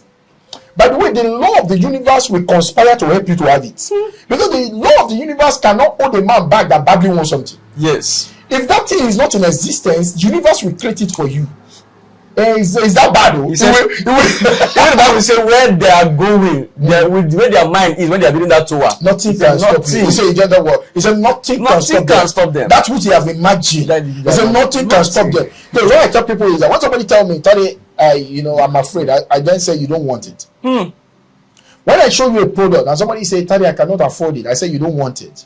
That's what reason I don't want it. I said you don't want it. I said because people don't get what they can afford, people get what they want. True. Because many things in your life, you will agree with me, many things in your life that you have, you get it not because you can afford it, but because you want it. True. So when people tell me they can't afford something, I tell them it's because you don't want it. If you truly want it, you can afford it. You see, it's what you truly want that become affordable. It's what you truly want that become affordable. When you want something badly, it becomes affordable. True. But when you truly want it, you make an excuse. So I tell people, I don't live based on what I want. I live what I can afford. I live based on what I can advance me. Because there are two ways you can live. Living based on what you can afford, or living based on what can advance you. I want to be advanced. I don't want just to live like I can afford. Because until when I live based on life that can advance me, that I will be able to afford it. So when people say I cannot sell, but then I tell you, but can you afford to remain the way you are? They say no. Can you afford to remain having more months than money? They say no. When you tell me you cannot afford something, no. So when you are afraid, I understand. I understand because you are taking rejection personal. But rejection is only a point of view. It's an opinion. It's an opinion, true. It's an opinion. I mean, my wife once rejected me before he said yes to me. So the point is, it's an opinion. It's not personal. So, and it helps you to build a thick skin. You cannot sell if you don't have a skill. If you don't have a gift. What's a gift? It's called a thick skin. You need to develop a thick skin. That all those things, when they are saying it just falls off. It's personal. It's not personal. It's just an opinion. So don't attach to the outcome. Focus on where you are going. And know full well that what you are doing is going to change the person's life. Now, what for you personally, what is your own personal mental framework for closing high value deals? All deals are the same, so I go for the big one. All deals are the same. I go for the big one. You see, it doesn't take more effort to make big money and small money. I think one of the biggest regrets of my life is not thinking big early enough. Yes, I told you I make first $1 million 27, but if I have focused on that, maybe I will be a billionaire in dollars now. But you know what? One of the challenges of success is to allow success to make you comfortable. Success can make you comfortable, and that's one of the dangers of success. Because you can get money, especially you that is coming from being broke, from being poor, and then you have access to some money. You can just feel you have arrived. Say, my brother, let's just live like this, so you can do what me cannot do. That's nonsense. But the truth of the matter, you have to think bigger and bigger and bigger. Because one of the mental framework I've developed is this: anything is possible. Anything is possible. Everything is learnable. Everything is learnable. And all problems are solvable. All problems are solvable. So I live by those mental framework. Everything is possible. Everything. So life is an experiment. Everything is possible. So how will you know something is possible if you don't experiment it? Let me borrow the word of Elon Musk. as long as what I want to do does not defy the law of physics, let's go and test it. Now, how do you scale, or someone scale from making an inconsistent income to building an automated, consistent flow income? You have to create an asset that makes money even when you are sleeping. So at a point in my life, I started a company called real estate, and just like everybody, I have to buy asset, I have to sell it, but I discovered that those things are not consistent, because I don't want to wake up every morning and be looking for customer. So I created what I call AC philosophy. AC philosophy. Yeah, what does that mean? Automatic customers philosophy. I want to be able to. I ask myself, how many times will one customer? How many times will a customer pay me? How many times? I don't want to be paid once. I want to be paid severally. If you subscribe to a telecom company, they have an automated customer principle. The moment you buy a line, what happened? You keep using the line, isn't it? Yes. You keep buying data. You keep buying. So it's an automated customer. Automated, yeah. If you buy a data, if you were using any of this company and you buy a data, you buy a MiFi and all of that, you will keep using it. It's automated. So what did I do? I started building houses. I started collecting rents. Hello. So what happened is that I'll build a house, 15 units of apartment, sell few of them, the rest for rental. So how long will those tenants pay me? So we are on our journey to first 10,000 apartments right now, and then what are we trying to do? We want to get to a point where we want to have apartments in 50 countries and, make money forever and build generational wealth. Generational wealth, because I'm responsible for minimum of 3 generations. My children, the children that they are going to have, and the children that those ones are going to have. So with my children should now take care of another 3 generations. So from there, we can build a forever wealth. And so that's what happens. And that's why you have to go from periodic income to consistent income. And most people only have businesses that produce periodic income. And that's why business seems to be risky. Because you can't predict your income. And you don't want to do that forever. You want to get to a point where the larger part of your income can be predicted. You know how much you should make in a month, average. You know that, this year we're going to do 50 billion, 10 billion, 5 billion, 100 million, whatever the company rate is, but you must have a predictable income. That's what makes wealth. So you can wake up in the morning and you don't feel like going anywhere. You can decide you want to travel to somewhere and just be shooting videos. And guess what? There's something somewhere that is already created. It's an income producing asset. And I can create you money consistently. So how many times will you be paid for a one-time work? Is how I love to do it. So you have to move from just being paid once. People work for 30 years and get paid once. They call it pension. They call it pension. So they get that, and then that is all. But I want to work once and get paid for 30 years. That is called asset, and that is called freedom. Now, what do you think are some of the common financial beliefs that sabotage people from making more money, even when they are earning well? Some people believe that God is testing them with poverty. Seriously, it's a crazy belief system. Crazy belief indeed. Some people believe that everybody cannot make it in life.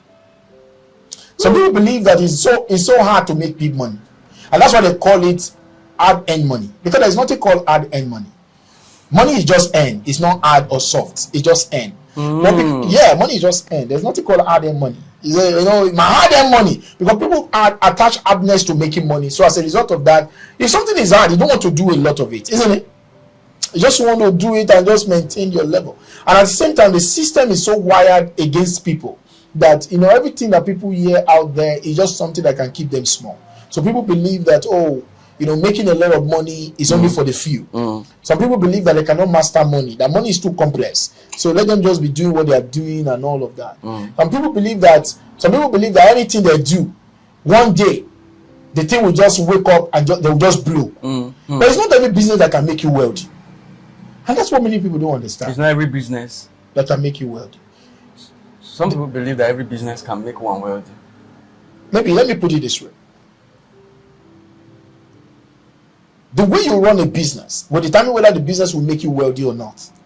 So, just doing a business, because you're a business person, does not mean you'll be wealthy. Okay. So, somebody says, if I want to make money, I have to start my own business. No. Most business people are suffering. Most entrepreneurs are just 1 month salary away from being broke. Okay? Why? Because they don't understand that it's not because you started a business does not mean you're going to be wealthy. No. You have to do it in a specific way for you to become wealthy.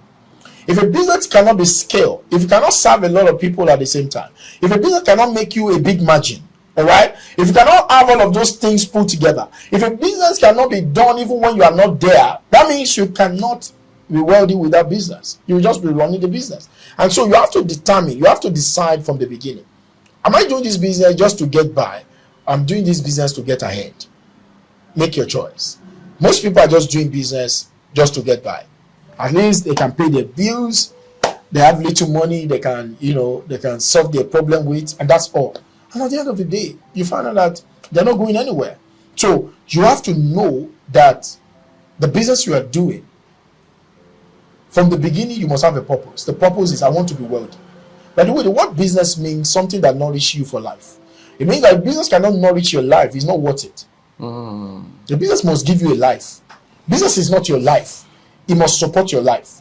So business is a support system. And many people, business is not supporting them. They are not supporting the business. And so those belief systems are what is keeping people, yes, sabotaging the it's growth. Sabotaging a lot of people. And some people are so attached to their business that there are some people, if your business cannot change you, change your business. And a lot of people, they get attached to it and say, this is what I've been doing. It's like somebody that is doing a typewriter business is a typist, is a secretarial studies, and that's what he was doing. Computer came, he's still doing it. Now there's no more business because you see, there is no saturated market. There are just saturated methods. So when your method is saturated, when there is a migration of value and you are not migrating, because money moves, and so when money moves moving to something else and you are still in what money has left, you will struggle. So what happens is that most people are struggling because money has left to where it used to be. There's still money, but it's not in that place again. There's no scarcity of money, but there's the movement of it. Money moves, but many a time when money moves away from what we are doing, we don't follow the money. So I tell people, position yourself to where money is. You know why people get rich? It's either they stumble to where money is or they locate where money is. You know why people struggle? People are where money used to be or where money is not. They are laboring in the place where money used to be, but money has left the place. Wow. That's it. So why is that? Some guys start a software company in the tech age and they make a lot of money in a short period of time. Why? Why is that today? Somebody can run a podcast like you and he can make a lot of millions in a year because money is there now. It's where money is. But some people are still in where money used to be. Somebody just sit down on a radio station and is running a radio show and he's not putting the show on a podcast on the internet and he say, just this radio will be running. Or he say it's a newspaper. Our business is just newspaper. And it's not on the internet. Guess what? Money used to be there. Money is still in existence, but money is not that place again. Some people used to make money, but now they don't make money again. They will not think it's the economy. No, there is money in the system, but it may not be where it used to be before. Your work every day when you wake up is to ask yourself, where is money today? Don't ever stop asking that question.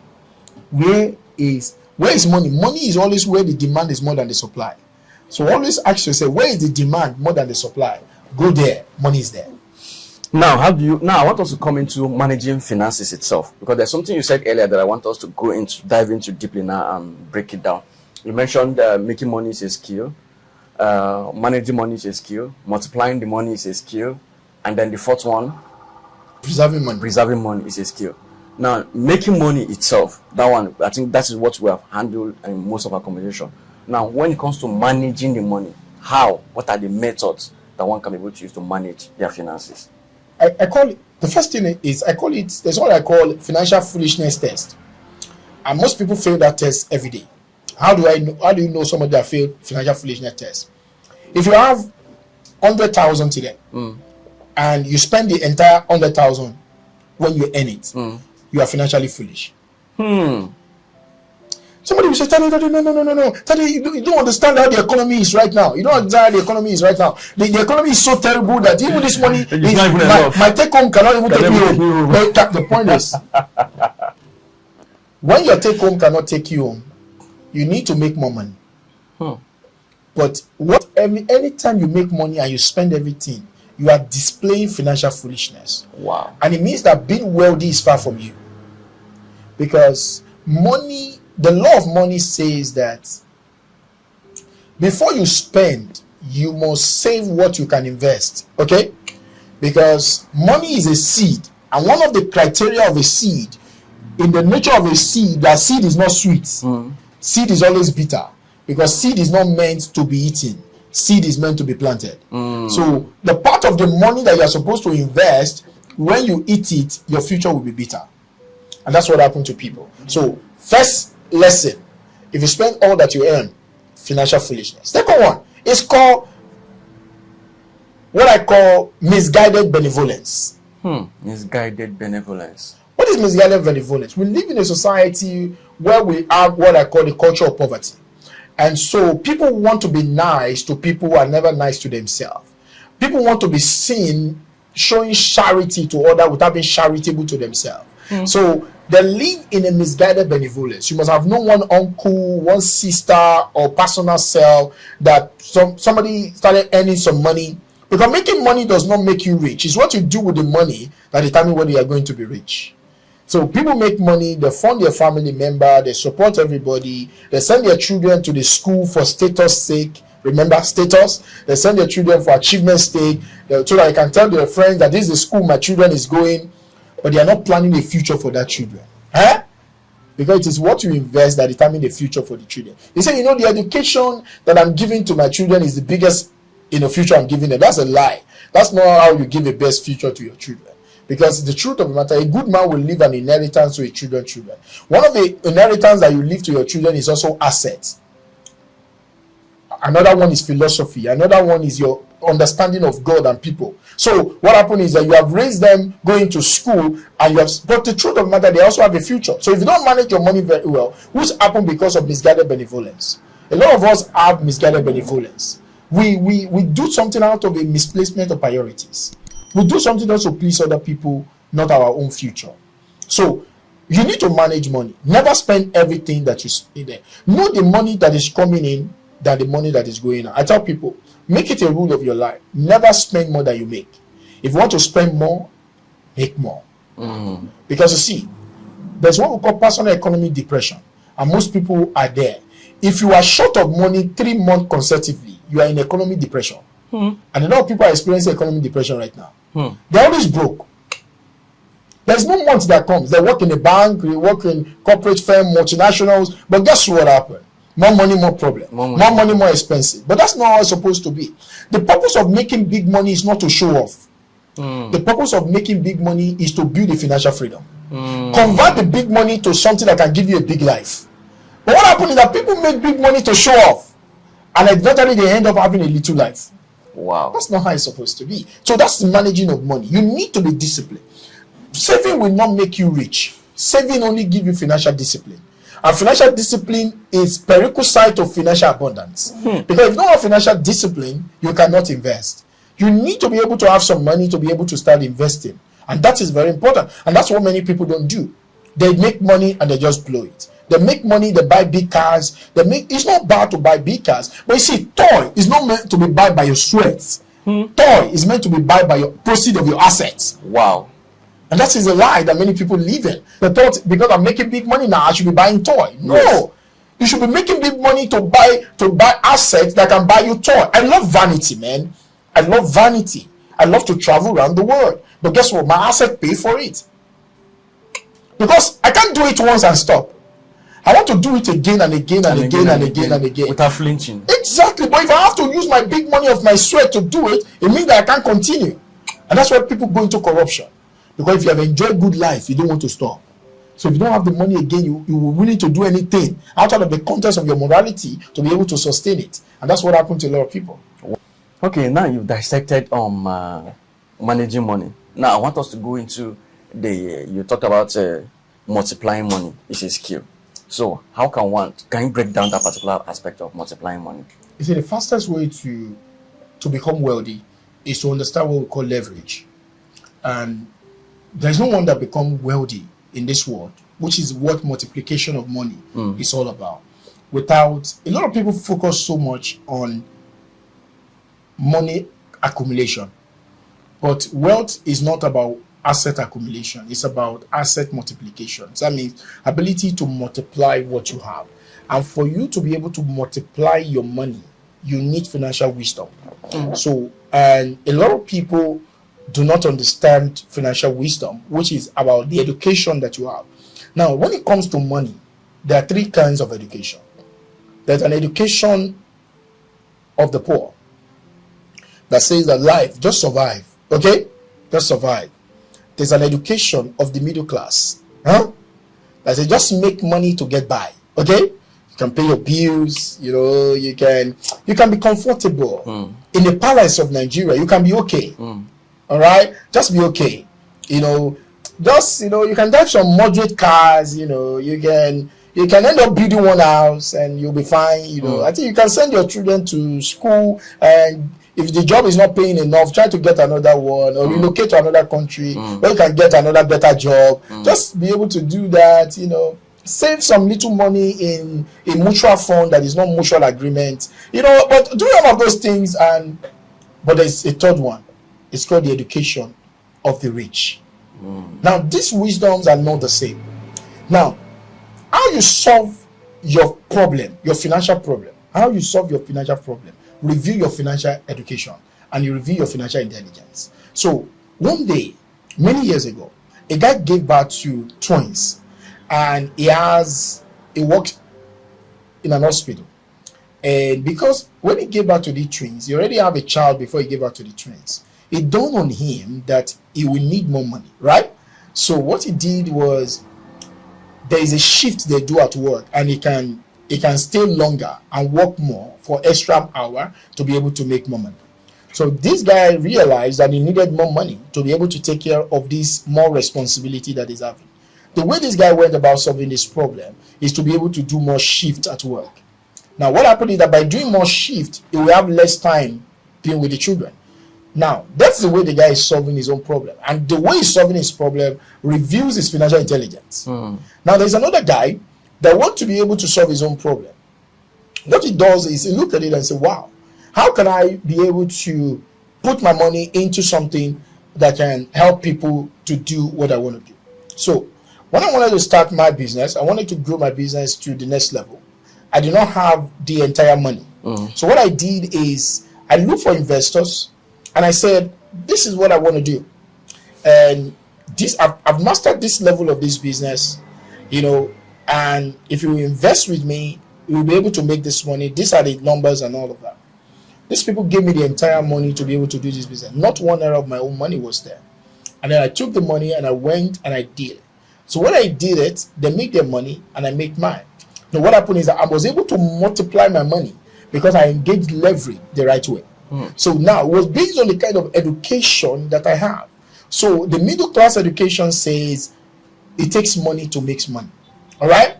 So, but the education of the rich says it takes leverage to make more money. So what happened is that other people's money. So I tell people, you can start business with money. You need to start business with money, but there is no law that says it has to be your money. So the kind of education that you have will determine how fast you can multiply money. So if you want to multiply your money, you need wisdom, financial wisdom. So I tell people often come to me and call me, tell me, what can I invest into?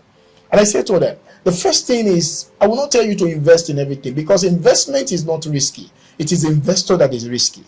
Because many investors are ignorant and they are putting their money into what they don't understand. And eventually they say, this thing is risky. That thing may be risky, but realize that that thing that you call is risky, some people are still making money from it. Some people make money from forest. Some people make a lot of money from real estate. Some people also lose money from forest, a lot of money. Some people make money from stock market. A lot of people lose money from stock market. People make money from real estate. A lot of people lose money from real estate. Why? It is not the investment per se, it is the investor. That means the first thing that you need to focus on is the investor. How are you? Are you becoming the kind of investment I will make now? Some people in this room may not be able to make that kind of investment. Not because I'm better than them, but I have a better knowledge of investing than them. So I tell people, you need to increase your financial wisdom for you to multiply your money. The key to managing money to multiply money is not just to gather the money you have saved. You know the paradox of many people. I know people that have saved hundreds of millions. I'm telling you, true life story. Saved hundreds of millions from the business they have done, and they are in their old age now. And the person puts the money into a particular investment that is not verified, and all the money went away. Wow. You know why? To multiply money. That person is not shady, it's not wicked. The only thing is that the financial wisdom that is required to multiply money is not there. And I tell people, to multiply your money, after you have put your money together, the next rule is to protect the money. Because grass to grace is slow lane. Grace to grass is fast lane. Grass to grace is slow lane. Yeah. Grace to grass is fast lane. Explain it. Grace to grace, that means somebody that is struggling for you to get to a place of success. It's a slow lane.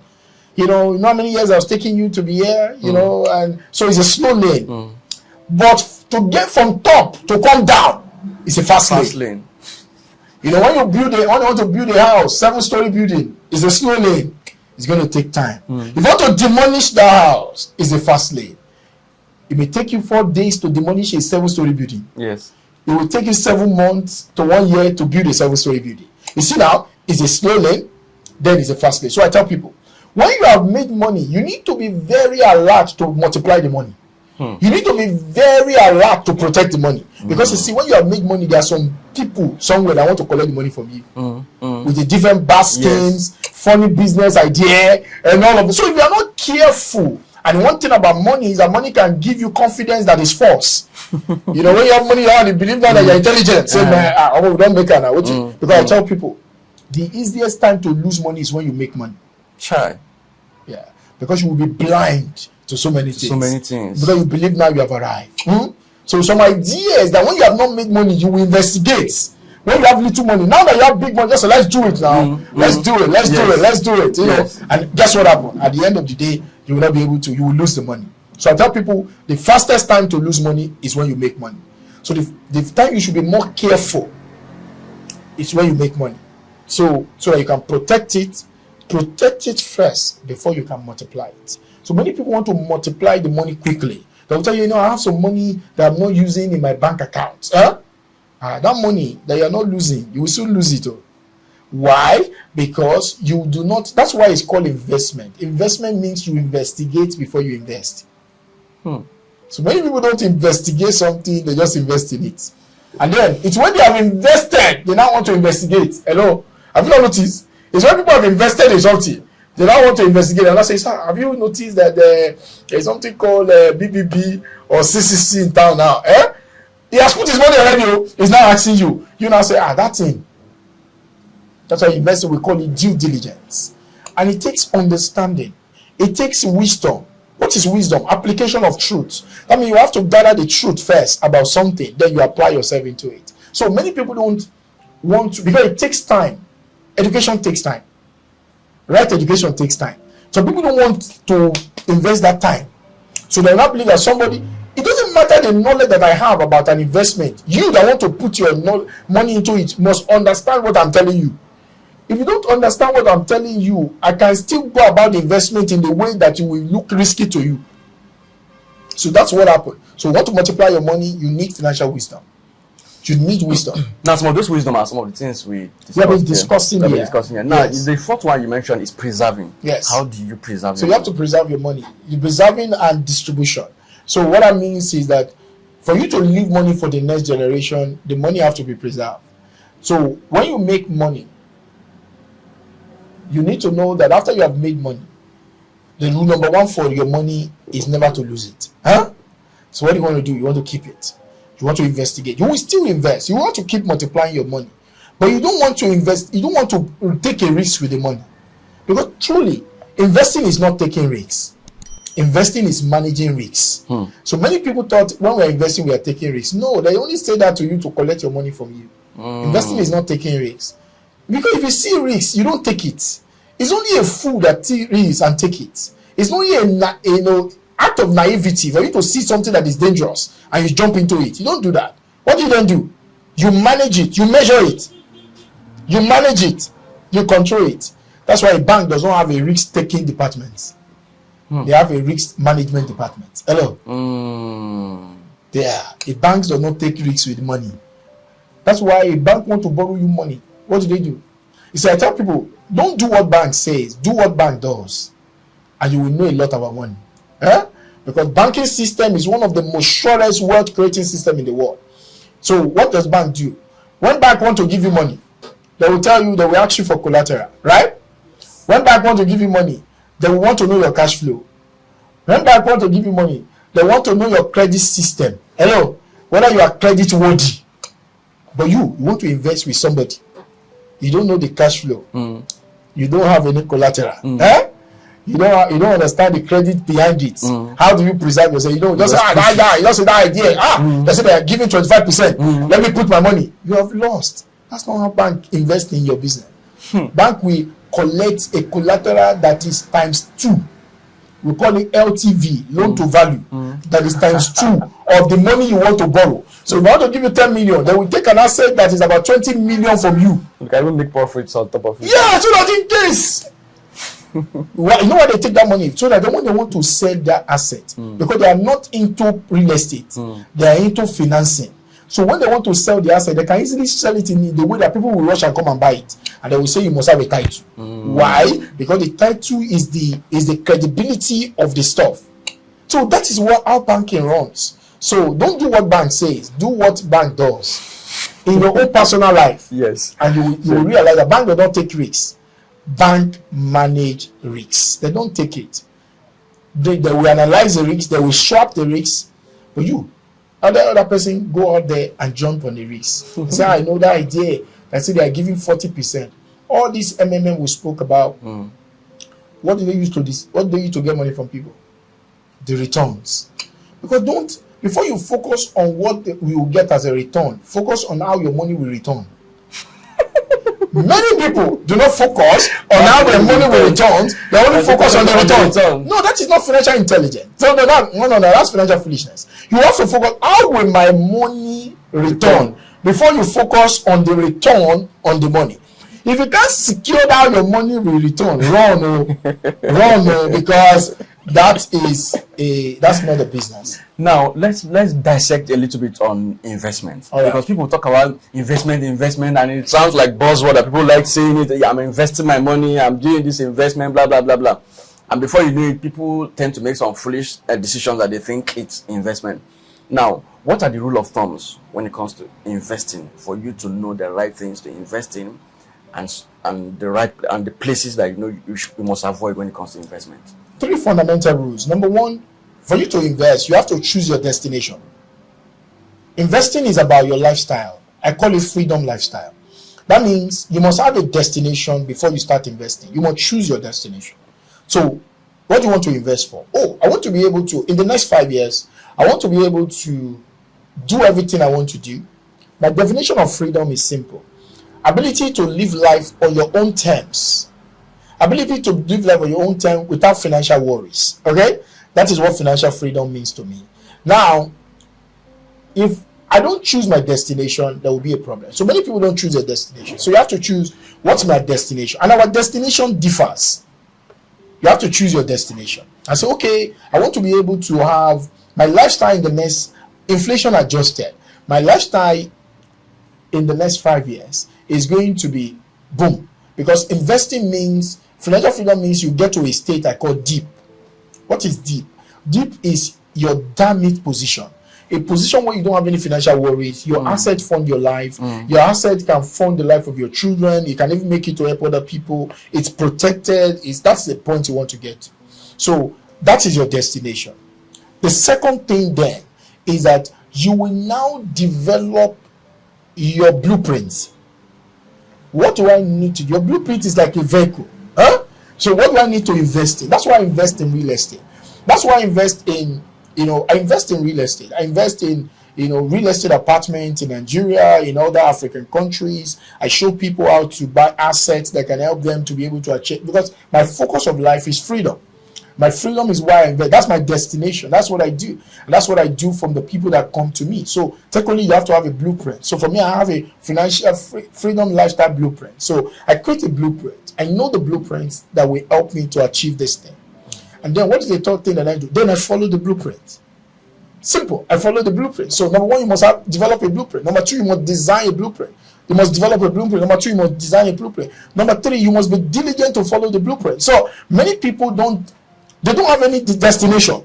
Somebody just say, oh, you need to invest, or you need to invest, you need to invest. So, man, okay, I have this money. Let me just buy. That's how I stock market. Oh, no, it's not about either stock market is an asset. It's called paper asset. Real estate is an asset.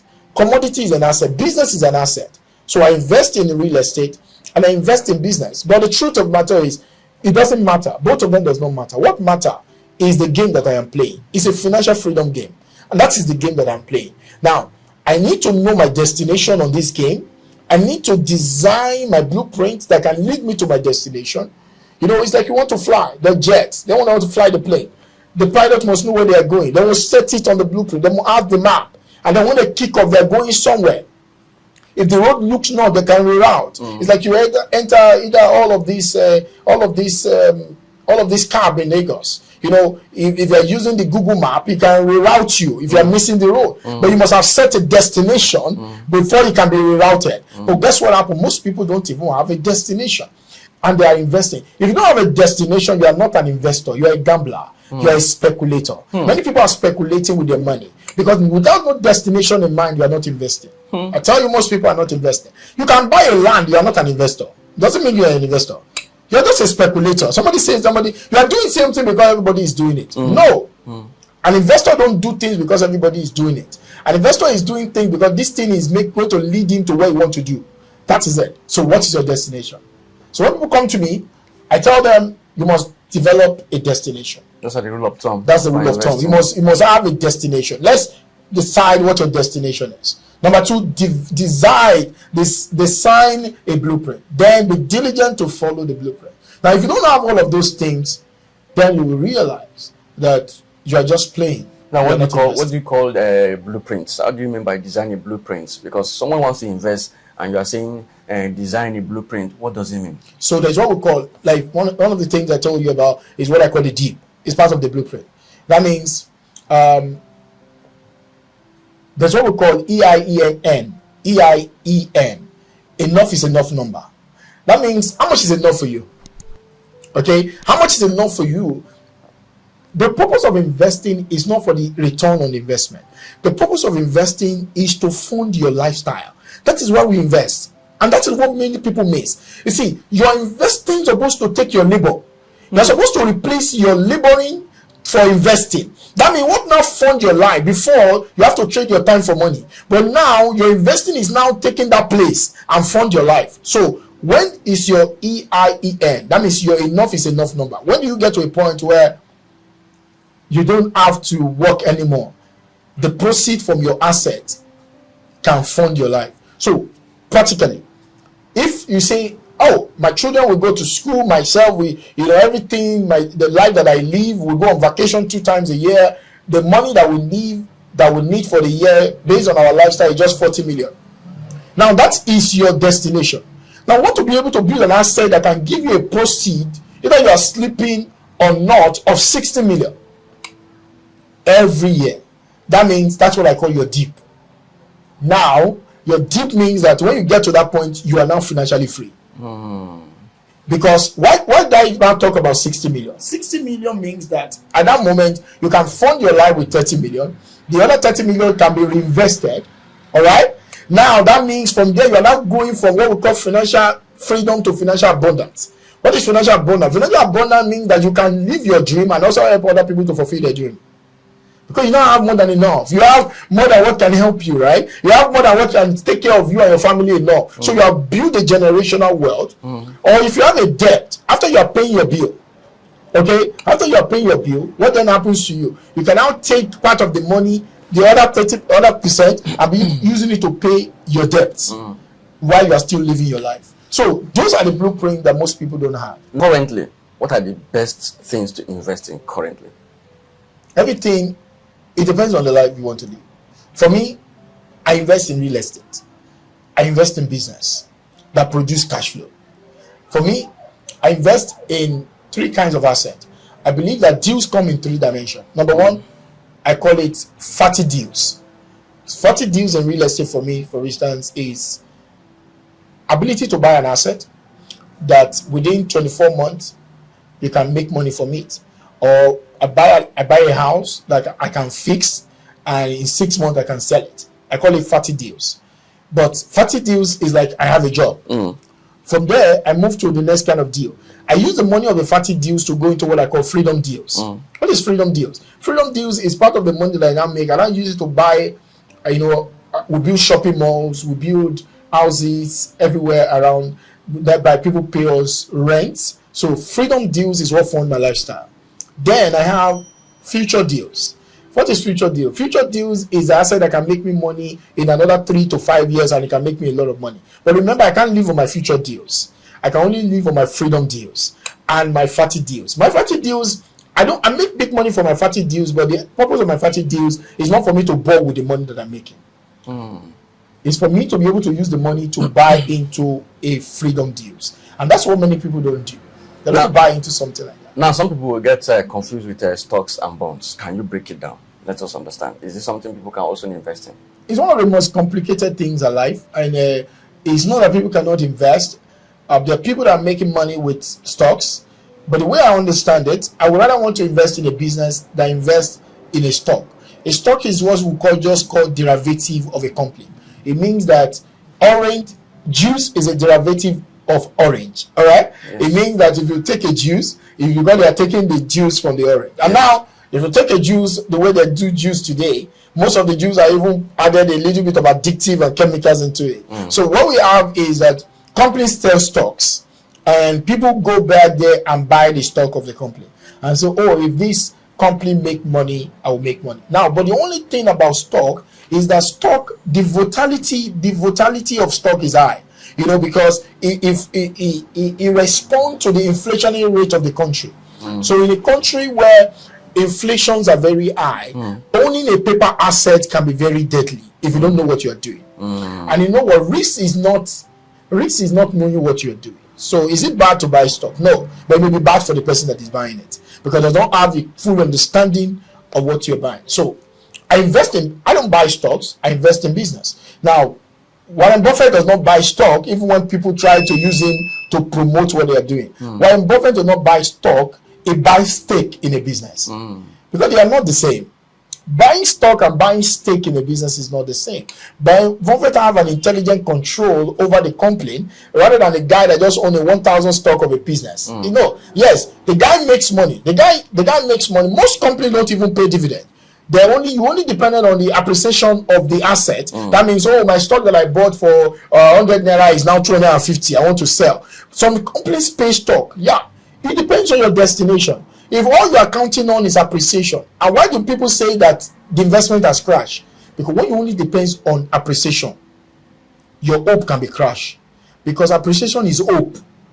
Yes, appreciation is hope, hoping that something will rise. If that something does not rise, what happens? Your hope has been crushed. And when hope is crushed, it will make your heart to be sick. And that's what happens. So when you hear that investment crash, what really crash is that our expectation crash, not necessarily the investment. People bought something for 100, they expect the thing will go to 400. Or they bought something for 400, is now selling for 150. It's more like buying a share. Yeah, that's what stock is. Yeah, that's what stock is. But wealthy people don't really buy stock. They buy stake. What about bonds? Bond is just a derivative of all the same thing. Government sells bond, and and sometimes some organization also want to raise money, and they go in the route of that to want to sell something for a short period of time. Bond is a short period of time for something, and say, we are raising this money for something, and then we are going to do this, and it's all the derivative of also treasury bill. Treasury bills is a form of bond, that people buy and say, government is raising money. So government says, I'm raising money and I'm going to give you 30% of the money. And so of your money, interest. But remember, because you are making money does not mean your standard of living is increasing. Because if inflation catch up with the interest, it doesn't mean you will still make the money. But it means that the value of your money, remember, based on inflation, The value of money today is stronger than the value of money tomorrow. Remember, what you can buy with 10,000 naira last year is stronger than what you can buy with 10,000 naira today. Do you remember that? You know that? Sure. What 10,000 naira can buy 2 years ago is stronger than what 10,000 naira can buy today. Sure. That means the value of money today is going to be stronger than the value of money tomorrow. It means that if you are counting on the money that you are going to make tomorrow, it means that when you get to that tomorrow, you may not be able to buy the same thing you are buying today. A car, 14 years ago, I bought a car, one Toyota Camry, 14, 15 years ago. I bought one Toyota Camry car like that for almost 500,000. It's how funny that is. I was thinking about that thing yesterday. 500,000. Wow. You can try it now. 500,000. Is an accident you want to buy? You're buying your own debt on arrival. But what happened is that tells you the value of money. Then 14 years ago, dollar is about 150 naira. You remember those days? You want to change $1,000 is 150,000. And it's true. Now today is about 1.6 million. It's an 100% growth. It means that for the fact that you have 100,000 15 years ago, it means that if you can still go to your bank and still take the 100,000. You still have your 100,000. But remember, what your 100,000 can buy now is useless to what you can buy 15 years ago. So for the fact that you are making money does not mean your life is advancing.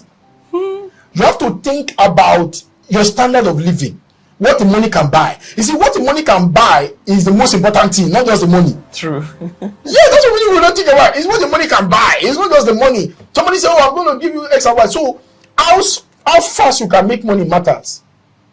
Because if you can make money fast, you can beat inflation. But if you make money slow, inflation will hit you up.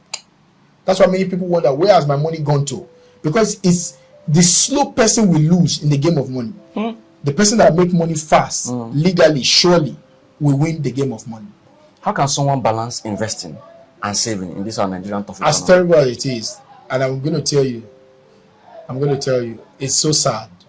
Right now, with our inflationary rate, saving is losing. You're losing when you're saving. However, it doesn't mean you will not save. It just means that know that when you are saving, you are losing money. But the point is, because why do you say you are losing money? Tell you why you say I'm losing money. When we talk about losing money, we are losing your purchasing power. Your purchasing power is reducing because inflation is rising.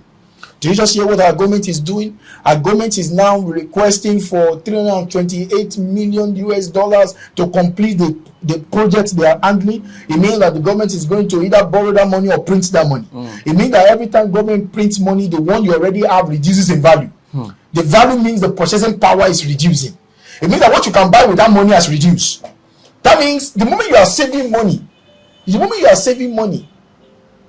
the purchasing power of that money is reducing.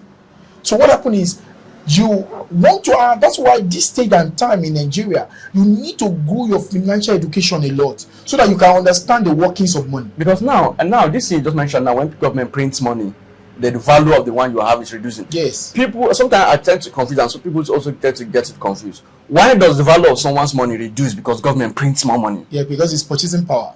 So what we have, remember that what you carry is called legal tender. Yes. It's a medium of exchange, and it's a buying, it's a demand and supply. So government prints more money. So the money you already have get devalued because the value of that money, the value of the money is what you can buy. How does printing more reduces the value of the money? Because of inflation. So in Nigeria, we have different levels of inflation. We have product inflation. So in a situation where you have more money in the system, and then you have lesser things that the money can buy, the price of those things will go up. That means what your money can buy has reduced. That means you and I can buy a phone. Let's say we can buy a phone for 200,000.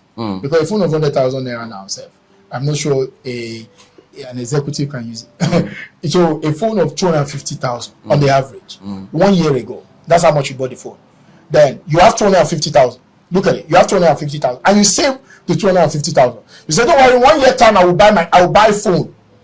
Look at it. I will buy phone. I just want to give you a very simple one, a common sense income is. I will buy phone and you take your money, take it to one of these our banks, and they say they will give you 1 year. They will give you maybe 10% of your savings on that money. 10% of 250,000 is how much? Is 25,000. That means they will remove tax. You remember, they will now remove tax on that 10% that they have given you. So at the end of the day, you will have 268,000 thereabout at the end of 1 year. You now went to the place you want to buy the phone. The phone is now 315,000. What happened to you? Your standard of living has reduced, though you have made money, isn't it? You have made money, but your standard of living has reduced, because if you have bought that phone 1 year ago, you will have bought the phone with 250,000. Didn't you have the 250,000? So in inflation, products makes more money than savings. Now, where I want to get it clearer now. Let's look at it. Let's say I'm the government. Yes. This phone is 100,000 hypothetically. Yes. And I'm printing money. Yes. But hypothetically. Yes. This phone is 100,000. I have 100,000. Yes. I decide to go and print 1 million. Yes. Why should this phone change price? Because it's not the government that is selling the phone. The price of producing this phone has now grown up, because inflation means to inflate something. That means the value, there is a value for every of the currency that we carry. Now, the moment in the algorithm of the currency, the moment more money is like you have a balloon. If you blow it, if not blow it more, the more the balloon is blown, the easier for the balloon to burst. Do you understand? The bigger the balloon, the easier is it. You can just touch it like this. If it's not that fully blown, if you touch it, it may not burst. But if you have blown it to a high level, if you just touch it a little bit, the balloon can burst. That's what happened to printing of money. Printing of money reduces the purchasing power. The biggest thief of the money you are carrying in your hand is inflation. And inflation happens in two ways: either printing or scarcity of something. So most of the time, if government keep printing money, the purchasing power of the money you are carrying goes down. So are you saying they should if they suck out the money that's in the system, are you now saying it will increase the purchasing power? It does not necessarily reducing the purchasing power. It only reduces the product that people are buying. The prices of the product will now begin to augment. But what happens is that the only way to solve inflation is by your product income exports. Because I want to get it like I'm a 5-year-old. Yeah. I want to get it clearly, because people talk about print more money, reduce. I've heard that in a lot, inflation and all of that. Yeah. So I want to understand it like to layman. Why should increase of printing more money? Yes. Which means that everybody could have. If I want to go and withdraw money, there will be money in the ATM. More money for me. Why should it affect the price of our goods? In the market? We are spending what we call petrodollar. We are spending petrodollar. Our money is rated in comparison to dollar. All right. So every money that we get, every money that we raise is comparable to dollar. The oil, our reserve, what determines our currency rate is what we call the oil reserve. That the money that we make from oil. The reserve of the world now. At a time, the reserve of the world is gold. That means the person that have the biggest gold reserve will be determined by your currency, the value that will be placed on your currency. All right. But now we do not have a reserve. The oil price is determined by the global market. So now, based on that, is what we are using to rate our money. So the more of that money, we are not having more. We are not receiving more dollar. Like people are not. We are not selling something that make people give us dollar. We are only raising money to get more dollar. Do you understand? So our dollar would have been strong if the demand for our money increases. There is no demand for our money. We are the one demanding the other money. So that means if there is no demand for a product, what happened to the product? It reduces in value now. So nobody demands for naira. So if nobody demands for naira, the demand for naira goes down. That's why you even see people in Nigeria, they want to do party, they are spending dollar. Yes. Do you know what those things means? It means that those people would have taken naira to go and look for dollar. That means the more you are now looking for that dollar with your naira, the more the value of that your naira is going down because the demand and supply equation. So what that means is that every month there is always a inflationary rate in the world. It's a Googleable thing. It's a statistic sense. We show you what is our inflationary rate for the month of July. You will see it. But I think the way you was looking at it, for it to make more sense, it's about demand and supply, exchange rates. So when government print more money, because when it comes to dollar, people bringing in, we don't have much production for we to sell and get dollar. So you cannot be able to take your dollar and go and buy something out there. I mean, your naira here and go and buy something out there, especially if they don't see it valuable enough. So in that way, I think it kills the value of the one you have in house. Definitely, because now remember that our economy, most of the things that we have, most of the things that we also produce, it's governed by the foreign currency. Yes. So everything is governed by the foreign currency. So the more we want to get things from that side, the more we need the currency of that side to get things. Exactly. Now our government also is not producing something that will make those currency of that side to come to us based on exchange. Exactly. Now when you are not, now the only way our government then gets money is not because we produce anything, it's because we print money. Okay. Now because money can only come for you by either producing or by printing. Now if it come from you by producing, the value of your own money goes up. If it come to you by printing, the value of your own money goes down.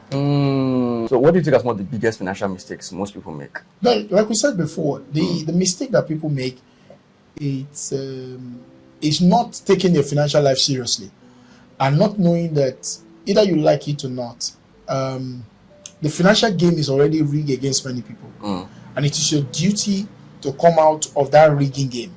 And for you to come out of that rigging game, I see a lot of people that don't invest in themselves. They don't invest in accurate knowledge. They don't invest in financial education, and they just believe that I can figure it out. All right, and you are not raised by a very wealthy parent that understand money. So what you need to do is that one of the financial mistakes that people make about money is that they just think that money is beyond them, so that they can't understand it. So they just get by with it. They just flow with it. And it's terrible. Now, when it comes to success, do you think success is about what you know or who you know? It's both. There is a knowledge side to success, and there is a knowing side to success. It means that you need to know something to know people, and if you know people without knowing something, it cannot last. So a lot of people talk about your network determines your net worth. But do you also know that your net worth can affect your network? Yes. You can use money to buy network. People do that. You can use money to buy network. So it's not one-sided. It's both and. It's not either or. All right. So you need to know how to use what you know to meet who you want to know. Then which of them is more important? Is it what you know or who you know? Especially from someone that is starting from a very different from when, like we mentioned, when someone can use money to buy a network. That one means you already have a lot of money. Because do you know what it means to use money to buy a network? It means you already have the money. When you are starting, you don't have anything. When you are starting, is it who you know or what you know? When you are starting, you need to know something. Yes. For me, if I look at my life was based on the fact that I started knowing something, and I know that I have to become visible with my competence. Because what happened is that most people want to be visible without competence. All right? And so they get visible without no competence. After a while, people will just be showing mercy on you. They cannot do transaction with you. Because you can't remember, people do things for you for their own reason. A young guy worked with me. By privilege, he has worked with me. He has even gone to school through my own privilege. But guess what happened? He only saw me on a particular podcast a few years ago. And then he sent me a message. He just graduated from secondary school at that time. And he sent me a message that, sir, that there is something that he can do for me, my social media and all of that. And he was trying to reach me. One day I asked them in my office that they should allow him to come. And then he came, he saw me. And I found out at that time he was just 19-year-old or thereabout. And then I said, you should go and meet my operation people and everything. And that is how he started working with our company on apprenticeship. Today he's almost out of university, being funded by my company. But what happened? What he knew is what gave him the contact to who he knows. Now, so what I tell young people today is that know something that can make you to know somebody. Now, however, knowing something is not enough, because you have to connect what you know with somebody that can help you to be known. But what you know is a good way to start. So many a time people just say, oh, you know, people live on the vanity level. Oh, I just want to know people. I just want to know people. But remember, if you don't know anybody, if you don't know something, what is it for the person that you want to know? There's nothing in need for the person that you want to know. I'm on this show today because I check out the show and I feel like, wow, it's a good show. I would like to be here. The truth of the matter, that's how life is designed. And you also felt, oh, there's something. Oh, the people should also hear what this man had to say. Let's bring him on the show. It's symbiotic. You know, it's not one-sided. And so many a time, the person you want to know is already popular. He has something that you don't need, you don't have. But what are you going to give to him? To that person. So I tell people, ask 3 fundamental questions. Who has the money? Okay? Where are they? What do they want? How can I arrange to give it to them so they can give me the money? Now, so what means that the person wants something. True. It may not be, he wants something. How can I help him to get what he wants so that he can give me what I want? That is the relationship. That is the relationship that is healthy. That is a relationship that is profiting, not parasitic. Many people believe that, oh, you know, I just want to know that wealthy man. If I know him, you know, he can give me some contact. But that is parasitic relationship. But you want to have a relationship. What can I contribute to this man? Oh, can I help him with his social media? Can I help him? What do I know that can help him with? Can I help him? Can I help him to write a book? Can I help him to? He knows a lot that can benefit the generation. Can I help him to build his fame and all of that? You must always bring something to the table for the person that you want to know. So at the top of it is what you know, yes. And then before you talk about who you know is for amplification of what you know. Now you break it. Do you understand what I'm saying? Who you know is for amplification of what you know. That means you want to multiply yourself, then you know somebody that already have the platform to multiply yourself. Exactly. But if you don't have something to be multiplied, you cannot multiply zero. Emptiness cannot be multiplied. You need something to get multiplication. So many people they are going with not having anything. And so some people come to me and say, I want you to be my mentor. Mentor of what? I don't mentor you. You don't have anything to offer. You don't have anything to offer. You just want to use me to leverage. To leverage. Look at a wealthy man is also looking for somebody. Look at it. Every wealthy man, you see how a wealthy man is following a particular guy, they are now friends. It's because the seemingly guy is leveraging on the affluence of the wealthy man. Not necessarily, I tell people, the best thing that a wealthy man can give you is not his money, is his access. And many young people don't understand that. For the part that people see you with a wealthy man that have a good reputation, if you have something to offer, that alone, and let that wealthy man benefit that thing you have to offer. And let him just say about it that, wow, this guy is so good, Benzik is so good with this and all of that. Guess what? That alone can make you millions and millions of dollars. But what happened to young people? Many people come to me. I mean, a young guy came to me many years ago and he said, he want me to mentor him. And after a while, he started lamenting and sent me a very big mail. He said, sir, I've been with you for this while. You didn't even give me money to be able to help myself. I cut him off because I realized that's why he came. He came for my money, not for my wisdom. He said, go for the wisdom of a wealthy man, not the wealth of a wealthy man. Because it is wisdom that produces his wealth. If you can get his wisdom and imitate it, you also produce the wealth that his wisdom gives to him. And that's what many people don't want to do. And that is the problem of this age. Wow. Now, what can you share the 5 guaranteed laws of success? 5 guaranteed laws of success. Yes. Number 1 is the law of cause and effect. The law of cause and effect. The law of cause and effect has another law called the laws of action. Because the laws of action affect the laws of cause and effect. It means that the moment you understand that everything in life, for every cause there is a reaction. So, and what created that reaction, the cause and effect, is developed on the law of action. Nothing happened until somebody acted on something. So you need to know that you need to act on something. So most people don't want to act on something. The laws of value. The laws of value is an absolute laws of life because the laws of compensation. It means that if you want to get something in life, you have to give something. Give and it shall be given unto you. press down, running over, shall men bring to your bosom. It's a law of compensation. It means that if you want to have something, you need to give something. So when I wake up in the morning, I'm not thinking of what to get. I didn't come to this studio today thinking of what am I going to get. I think of, what can I give to the people? It's a law of compensation. Because that's how the life is designed. It's a law of mirror. The moment you look at yourself in mirror, you will get something. It's normal. It's standard. It's basic. But what happens is that most people don't go about thinking of what to give. They go about thinking of what to get. That's against the law of creation. No. The fourth law is a law of creation, like I just mentioned. Now, what the law of creation? The law of creation means that you can only be great by creating something that other people want to use. So, always. Because you see, you create to get rich, you consume to get fat. You create to get rich, you consume to get fat. And not all fatness is healthy. So in other words, that means you create to get rich. So you want to get rich, you have to create something. You have to create something that other people will gladly want to use and pay you for. Because the rich keep creating more than they consume.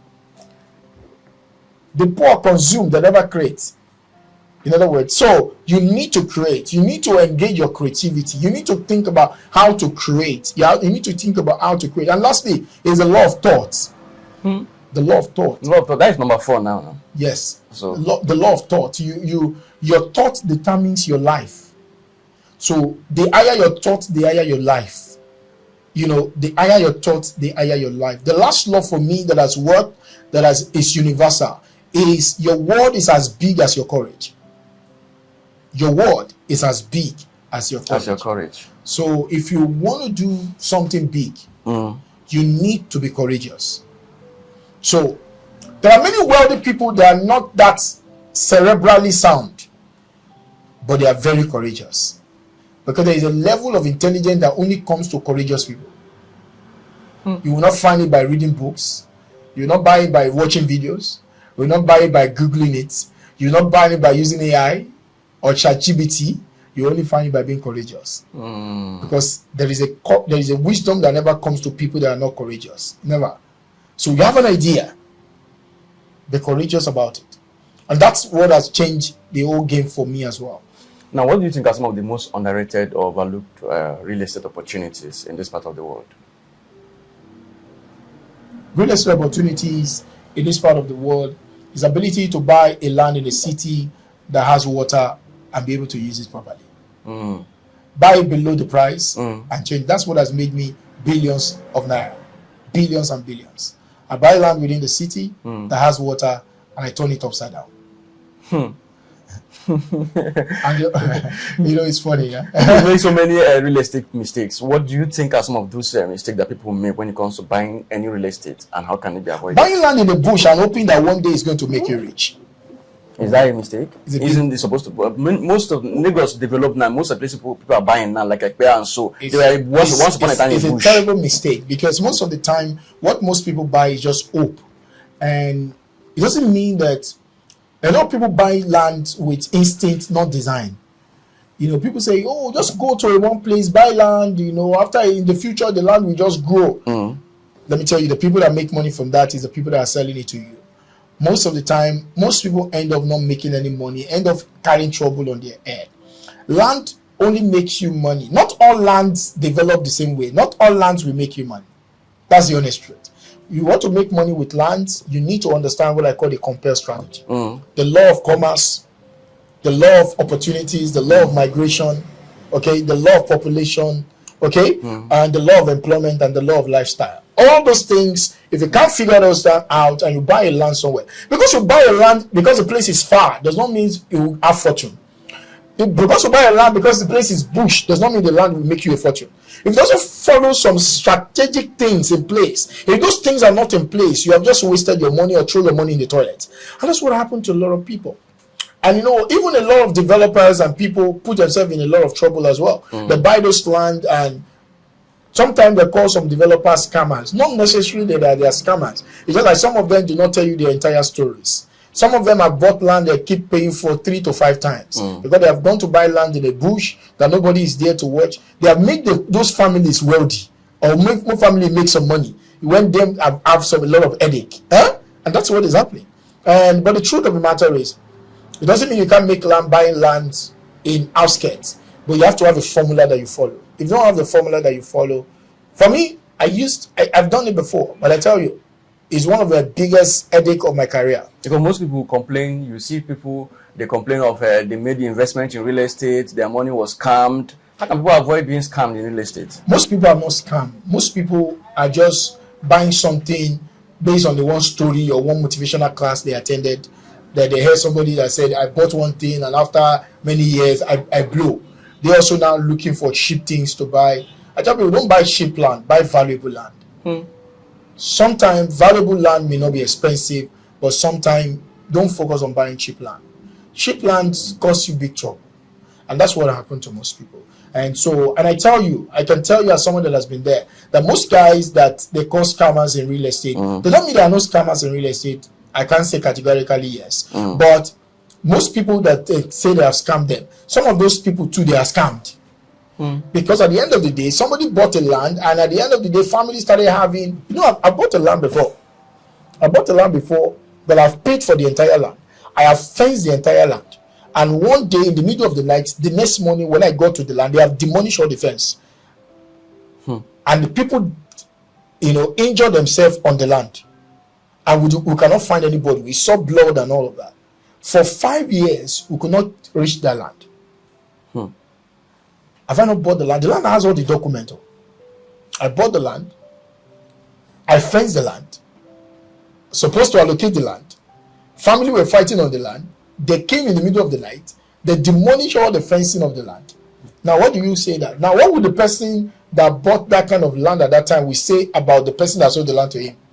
That these people have collected money. So some of these things happen to some people that are also buying all of these things. So I tell people, I want to deal with where I can. I mean, today I do real estate in the city, Ikotum, Magodo, Ikeja, places where it's already developed. I bought some cosmetics. Some of the land I bought there has water. Then we sand fill them, but it's in the heart of the city. We do the document, and then we develop it, and then we sell some of the land. Because for me, I believe what I want is peace of mind, and what the investor wants is a peace of mind, not necessarily something that you can buy and they cannot lead you to anywhere. Now, I want us to start rounding off currently.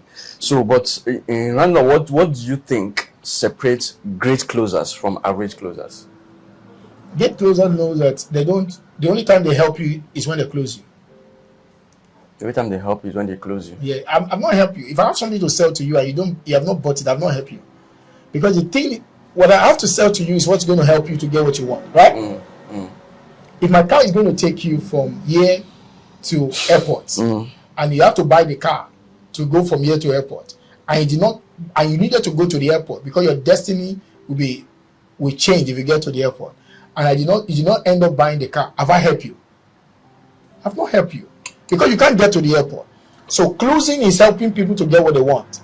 So if I help you to get what you want, and so that you can live the life you want. Now, if I have not helped you to get what you want, if you have not gotten what you want, it means I have not helped you. True. So closing is helping people to get what they want. What happened to other people is that some people think talking is selling. Talking is not selling. Closers know that talking is not selling. They know that selling is listening. The buyer should do most of the talking. The seller should do most of the listening. The only time I talk in sales is when I want to ask you questions for clarity, and I want to say things to you based on what you have said so that you can go ahead and buy what you want to buy. So I talk less, the buyer talk more. Because there is one disease in closing. It's called diarrhea of the mouth. You can talk yourself out of sales, but you can never listen yourself out of sales. Now, what do you think are some of the top mindset shifts that someone needs to do in order to kill the mindset of poverty and start building wealth? Know that poverty is satanic. That's number one. Satanic. Yeah. If you have seen poverty before, you have seen Satan before. All the characteristics of Satan is what poverty has. Poverty kills. Don't Satan kills. Poverty destroys. Don't Satan destroys. Poverty steal your joy. Don't Satan steal your joy. So the more that means is that the moment you begin to see poverty as satanic, you will run away from it. The moment you know that poverty is a sin, and you will begin to run away from it. Because what is a sin? Sin has two dimensions to it: functionality and morality. See, sin means you miss your target. That means the moment somebody is poor, you begin to miss his target in life. So for me, poverty is satanic, poverty is sin, and thirdly, poverty excludes you from this economy planet. You see, economy planet is not for the poor, and you can be poor. That's not a sin. But if you accept and you excuse yourself to being in the poverty, that's a sin. And you see, fourthly, people think it's a poverty thinking to think you have to steal to be rich, because it is harder to steal to be rich than to create to be rich. In other words, it's a poverty thinking. Seriously? Yeah, seriously. People think they have to steal to be rich. People think they have to be corrupt to be rich, because nobody has ever taught them financial education. Nobody has ever taught them that money is a formula, not a fantasy. That money is a system, not a secret. That money is a mastery, not a mystery. And if you don't follow all of these things, so people think they have to steal. And that's why many a time people are very judgmental of people that are wealthy, because they think that you cannot truly be wealthy genuinely. That's a poverty thinking. And it's a poverty thinking that many people with tie are carrying about. It's a poverty thinking that many people that are speaking in tongues are carrying about. It's a poverty thinking that many people that speak English fluently are carrying about. That think that somebody have to do something shady to be wealthy. Honestly. No, it's poverty thinking. It's harder. My mentor taught me many years ago. Said Tade, it's harder to steal to be rich than to create to be rich. He said, because when you steal to be rich, many things are involved. Even when you are in a public place, and people are talking and they are whispering to each other, you think they are talking about you. Because you are thinking maybe they have discovered what you have done. No. But it's a lesson. And wealth is not a prayer point. It's a value point. Hey, God. So to thinking that I will just pray myself to wealth is a poverty thinking. There is a place of exchange to wealth.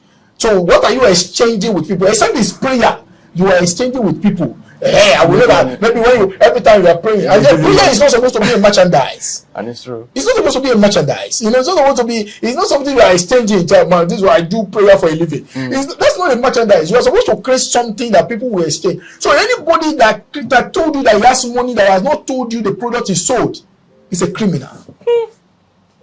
So telling me that you have money without showing us what you have done, what you have created, that exchange for the money, you are a criminal. Child. That's a poverty, and that's why our society today, you see people just come from the blues and tell you, I'm rich. How? There is an how to wealth. You must be able to show us. What did you do? Not God, though. Hey, not grace, oh. Not God. Small girl or big God. Not God, though. Not God, the airport, oh. The people will now say, when I was poor, you are not investigating my poverty. Yes, now that I am rich, you are not. Excuse me, you see, what I'm telling you is the fact that I'm not telling you should come and give us a full details. You have asked me, what did I do to make my first $1 million? I just told you. That what is, but to answer, I said, my brother, I suffer. My brother, God just show mercy on me. Excuse me. That cannot be duplicated. That cannot be borrowed. That cannot be learned. What are you telling me? You just come to God and God cannot do for you. You see, God did it for me. Or you told me, I just sow a seed that my life changed. Excuse me. What God cannot do does not exist. Yes, the truth of the matter is what God cannot do does not exist. But there is something you must do because you exist. Hello? What God cannot do does not exist, but there's something you must do because you exist. And as long as you live among humans, you must exchange products if you want to have money. Money does not fall from heaven. Money comes from people. Money does not fall from heaven. Money comes from people. Money comes from people.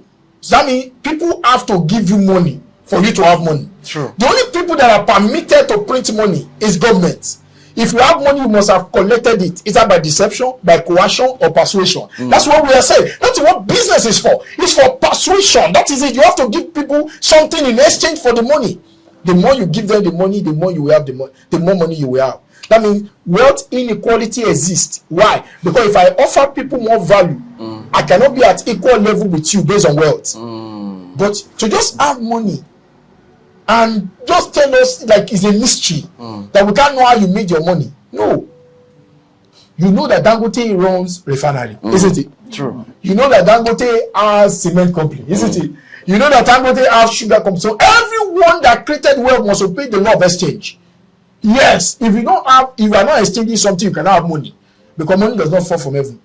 So I tell people, I call it economic democracy. Money comes from people, through people, and by people. It's called economic democracy.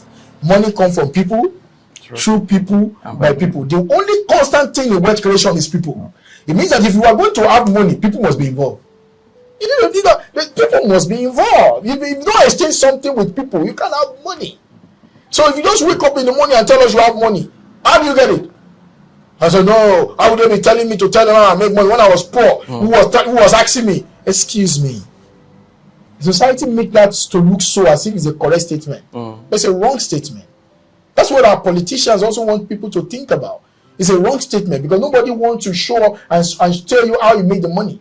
You are a politician, you never had money 6-8 years ago. Suddenly now you went to a House of Assembly and now you are driving a big car everywhere. Where do you get the money from?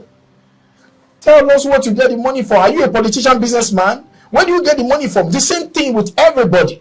I think our culture also promotes that. Yes. Promotes money without process. Yeah, our culture promotes just have money. Just have money. It doesn't matter how you get it. Doesn't matter how you get it. As long as you can spend it on the people. The day they now cash the person, the people you now spend it on will now say, why are you a criminal? Why are you stealing money? That's how the society is. Now, if you lost everything today and you want to start afresh again, what is that one thing that you would do or start doing to start building consistent cash flow? If I don't have anything and I want to start all over again, number one, my mind is very important to me. As long as my mind, because all humans' wealth is created by humans' mind. So as long as my mind is there, I can, you see, because money follows the mind. If I have the mind for money, I will collect the money from the money that I will collect money from the man that does not have the mind. Yeah, so money follows the mind. So I have to develop the mind. Then if I'm going to start all over again, I'm going to go for fame. If I have to start all over again, the first thing I will go for, besides my mind, is I will do everything to be famous. To be famous. Legally and credibly. Credibly. Yes. And then you really concern shaking bomb bomb? No. Legally and credibly. I will not do shaking bomb bomb is legal. Yes, legally, credibly, morally. Morally. I'm not saying the people that are shaking bomb bomb, maybe that makes them happy. Maybe based on what my own moral contest, it may not make me happy. All right, but I will do what makes me happy. That is legal, that is moral, and that is credible. And so I'm going to do that. I'm going to be famous. I'm going to go for attention because money follows attention. True. I'm going to go for attention. I'm going to look for a big problem that has big money and people want to solve. That's what I'm going to start doing all over again. I'm going to be mad at doing it. I'm going to do it. I'm going to be shameless. I'm going to go around that because I tell you, in this age and time, it's easier to make money than any other time in human history. The only thing is that many people are looking the wrong way. Yes. It's easier to make money in this age than any time in history. Now, if someone is watching you now and is feel stuck on what you do when it comes to their financing, what's that one advice you can give to that person that can break that person free to start making money? The first thing is the person have to take action, and to take action, you have to change his perception. That means you have to change the way you look at things. Because nobody is stuck. Being stuck is an illusion. Yeah, nobody is stuck, really. We think we are stuck, but it doesn't mean we are stuck. And so I say that there is no hopeless situation. There are people that are just hopeless about their situation. But there is nothing called hopeless situation. Because that's what you call hopeless situation. Somebody was once in it one time and they came out of it. So there was no hopeless situation. But people can become hopeless about the situation. So what do you need to do? You need to change the way you are looking at things. You need to change. So sometimes you need to just change your environment. Sometimes when people are stuck, just change your environment. Because your environment will dictate your performance. So just change your environment. Go to places. I tell people sometimes when you think you don't have anything, dress up if you still have a clothes. If you have a little money in your pocket, go to a big restaurant, go to a place like Marriott, all of these big hotels, and just sit down at the reception. Nobody's going to chase you. Just absorb the environment. Now, if someone is making 5 or 6 figures and want to scale to making like 7, 8 to 9 figures, what's that one thing that needs to change? You have to change your environment, change your belief system. All right. I go from making hundreds of millions to making billions because I changed my belief system and I changed my association. I changed the people I'm listening to. All right. I begin to frequent in the places where the money I want to make was already a possibility for those people. All right. Because you see, someone that want to go from making millions to making billions, you have to begin to talk with people that are already making billions. You have to find yourself in the atmosphere of people that are making billions. Sometimes it's not that they are going to, because it's the mind. Remember, money follows the mind. True. So the moment your mind becomes comfortable with billions, the idea for billions begin to come to you. The first thing is that your mind have to be comfortable with that which you want to attract. Most of us, our mind is not comfortable because a man cannot travel within and stand still without. So your mind needs to travel first before your body will follow. So change your environment, change your thinking. Read good books, read biographies. So if I want to build business in billions of dollars, what do? I begin to buy biographies of people that have built billions in tens of billions of dollars, biographies of Elon Musk, of Jeff Bezos. I traveled and I buy some of these books. I begin to read. I'm absorbing their thinking, right? I'm absorbing their philosophies. Why? I'm not doing their business, but mindset is the same. Mindset of every billionaires are always the same. There is a way they think. There is a way. Okay. There's a book I'm reading called Billions. Billions are made. Billionaires are made. They are not born. Right. So, and the truth of the matter is, the man started a business with just almost about $5,500, and he built a business to about $30 billion in about 7 years. All right. Now, the figures alone, in absorbing the figures, okay, it's liberating to the mind, right? Because remember, my philosophy, it's everything is possible, and everything is learnable, and all problems are solvable. So it is the mindset. Because wealth is a learnable skill. You can learn skill just like you can learn driving. You can learn how to build wealth. You can learn how to sell. Success is a learnable skill. So it's about the mindset that can move your figure from, let's say, 6, 7 to like 8 to 9. The first thing is the mindset. The next thing is the skill set. Okay. And the third thing is the tool set. It means that, but you need the mindset first. Then the skill. Like I told you, courage is a skill. All right, courage is a skill.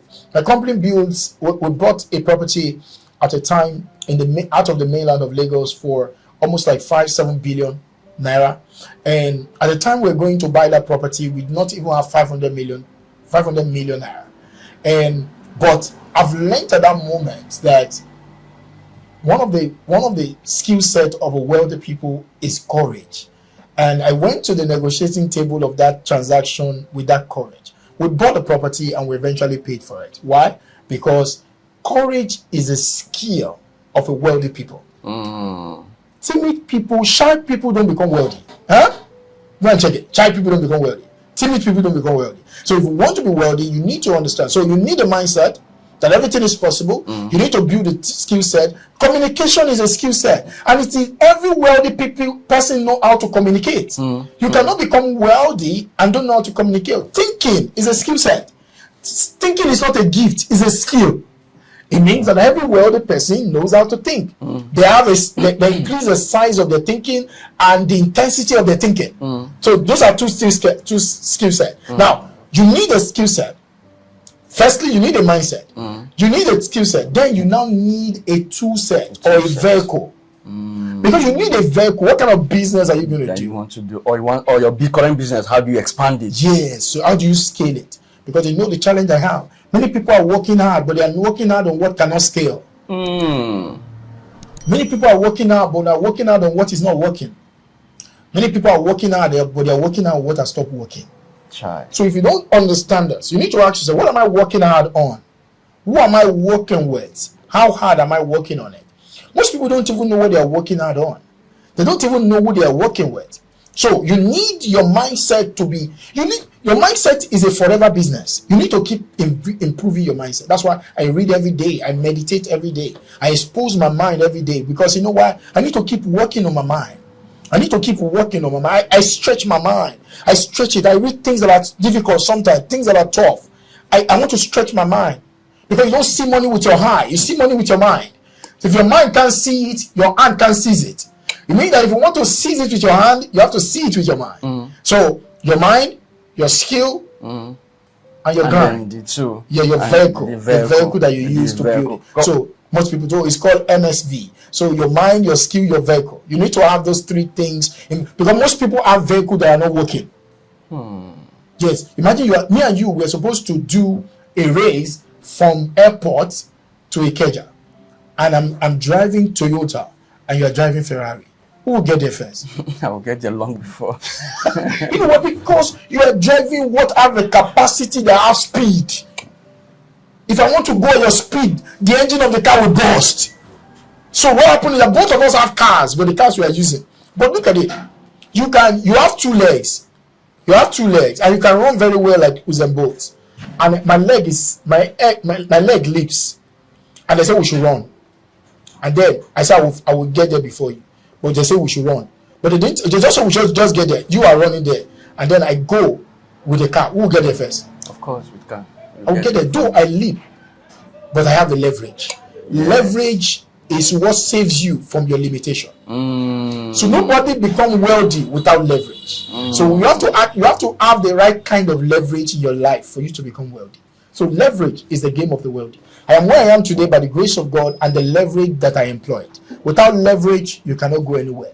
You can be smart, but without leverage, your smartness will look like stupidity. Wow. And that's what happened. Wow. Now, when it comes to that scaling, what you said, some people work hard on something that cannot scale. What are those things that people work hard on that is not working and that cannot be scaled? People, anything that, number one, if you are doing something that a lot of people cannot buy from you at the same time, okay? If you are doing something that, I call it MMA model. Number one, you have to do something for the multitude. All right, you have to do something. If it's something you are doing, multitude cannot enjoy it. It means that thing cannot scale. If what you are doing, you doesn't have a multiple transaction, it means that it cannot scale. It means if what you are doing does not have margin, good margin, it means that you cannot scale. Okay. You'll be working hard, but you cannot reach a lot of people. They asked Jesus a question, and he answered them a question of scaling. He said, "The greatest among you will serve many people." It means that to be great financially, you need to serve many people. That's number one. To be great financially, you need to serve people with margin. To be great financially, you need to serve people with the multiple transactions. It means that you cannot be great financially by just serving. No! Serving can lead to starving. Chai. If you don't apply the principles. So, how many people can you serve? That's the point. Now, look at it. Me and you, we are selling a product. The product will give us margin. The same profit of $10. The same profit of 10,000. Now, you go out and you serve 10 people. How much have you made? Just $100. That's, you have made $100. Yes. So now, but I went out and I served 1,000 people. That means I make more money than you. True. Now, if I have a system that can now serve 1,000 people every month, I am making more money than you. Though we are doing the same business. True. Are you getting it now? So you can be doing the same business with me, but it's not the business that we're doing. It's how we're doing it that tell you who is going to become wealthy. So don't just do the business. How are you doing the business? How many people can you serve? How many times can the people you are serving come back to buy from you? That is how you determine who is wealthy. That's why I said, some days ago, sometimes I wake up in the morning in my estate and I do what I call vision work very early in the morning. And sometimes as early as before 7 a.m., I see some people, they are already displaying their business at the other side of the road. And I will be looking like, this person is working hard. 2 days ago, I was looking at it. This person is working hard. It's already here, very early in the morning. But what he's doing cannot be scaled. So at the end of the day, this guy will be working hard, but he cannot show. But there's another guy that is not as working hard as that lady, but he's having good at, but what it does scale. There's multitude to it, many, there's margin, there's multiple transactions. I'm building systems because if you can build a system whereby whether you are there or you're not there, the team because to serve many, you have a system. Yes, so to have multiple transactions, you need a system to scale. And then you need to have a margin, because business is not a game of volume first, it's a game of margin first. Because if there's no profit, even though you sell 1 million, it's profitless. So you need to know your profit before you go about selling many. Many people want to sell many, they'll say, don't worry, then we sell volume. No. I don't want to sell volume first before I know my margin. I need to know my margin and sell to many. So that is the game. So if you are not having those things, you cannot scale. That's a fantastic scaling model that I just mentioned now. Yeah. Now, what do you think is the difference between being rich and being financially wealthy? Being rich, I believe in being, you see, this is a very complicated stuff, and some people may have challenge with it, but I believe that there's a difference between being rich and being wealthy. A lot of people are rich. You know, Solomon is a very amazing man, and there's something that he said that many people do not understand what he said. He said, in the days of wrath, your riches will not save you. And people do not even understand what he meant. You know what it means by riches? It means that to be rich means that you have built something. For instance, if you are buying assets, if you are buying real estate, and you have a net worth, you have bought real estate, you bought 20 properties at 2 million, and you bought 20, that's 40 million. And in 3 years' time, those property has become 30 million. How much is your property worth now? 20 property that you bought at 22 million. They are now worth 20 million each, and they are 20. How much is that? That's 400 million. As far as we are concerned, the net worth of that guy is 400 million, right? Now, if the guy has a net worth, if you now consider his liabilities, if he doesn't have any liability, have an asset worth 400 million. That guy is rich. But that guy is not wealthy. To be wealthy means that your riches have to be converted to something that can fund your life, even when you are not doing anything. So you can be, so I tell people, many people are rich, but they are not wealthy. But it is easier to be rich by first being wealthy. So what is my game plan? My game plan is to be wealthy and then be rich. Now, I'm playing the two games, but what happens is that most people just focus, the asset most people are buying is the asset that makes them rich, not necessarily make them wealthy. It is wealth is an income, it's a cash flow stream that flows to you predictably, consistently, and perpetually without you. True income producing asset. It means that if you don't have an asset that fund your lifestyle, you are not wealthy. You may be rich. Many people are rich too soon. They're just buying assets, they're buying assets. But you know what? When you have crisis, assets, riches cannot save you. Do you know that you can have assets worth 1 billion and 10 million can mess you up? I hope you know that. Yes. You can have assets that is worth 1 billion and 10 million can mess you up. Why? Because that asset is not convertible to money. You have land that is worth 1 billion, and you're like, oh man, all my asset is now, my asset is growing, and suddenly you need 10 million, and you cannot easily carry the asset and take it to the market. So I tell people, as your asset is growing, part of your asset have to be something that you can easily liquidate in case you need money. Some assets are not easily liquidated, so you can be stranded even though you are rich. That's why Solomon said, your riches may not be able to save you in the days of wrath, because you are rich. You are asset rich but cash flow poor. Many people are asset rich but cash flow. I'm sorry, every time you get to them, say, man, but I don't have money, I don't have cash now. You have many people like, I don't have cash now, I don't have cash now. You have to have cash. You have to have cash. Look at Dan Tata that just passed.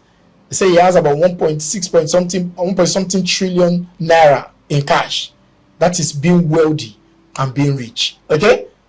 Because whoever has the gold has make the rule. Don't let the gold be far from you.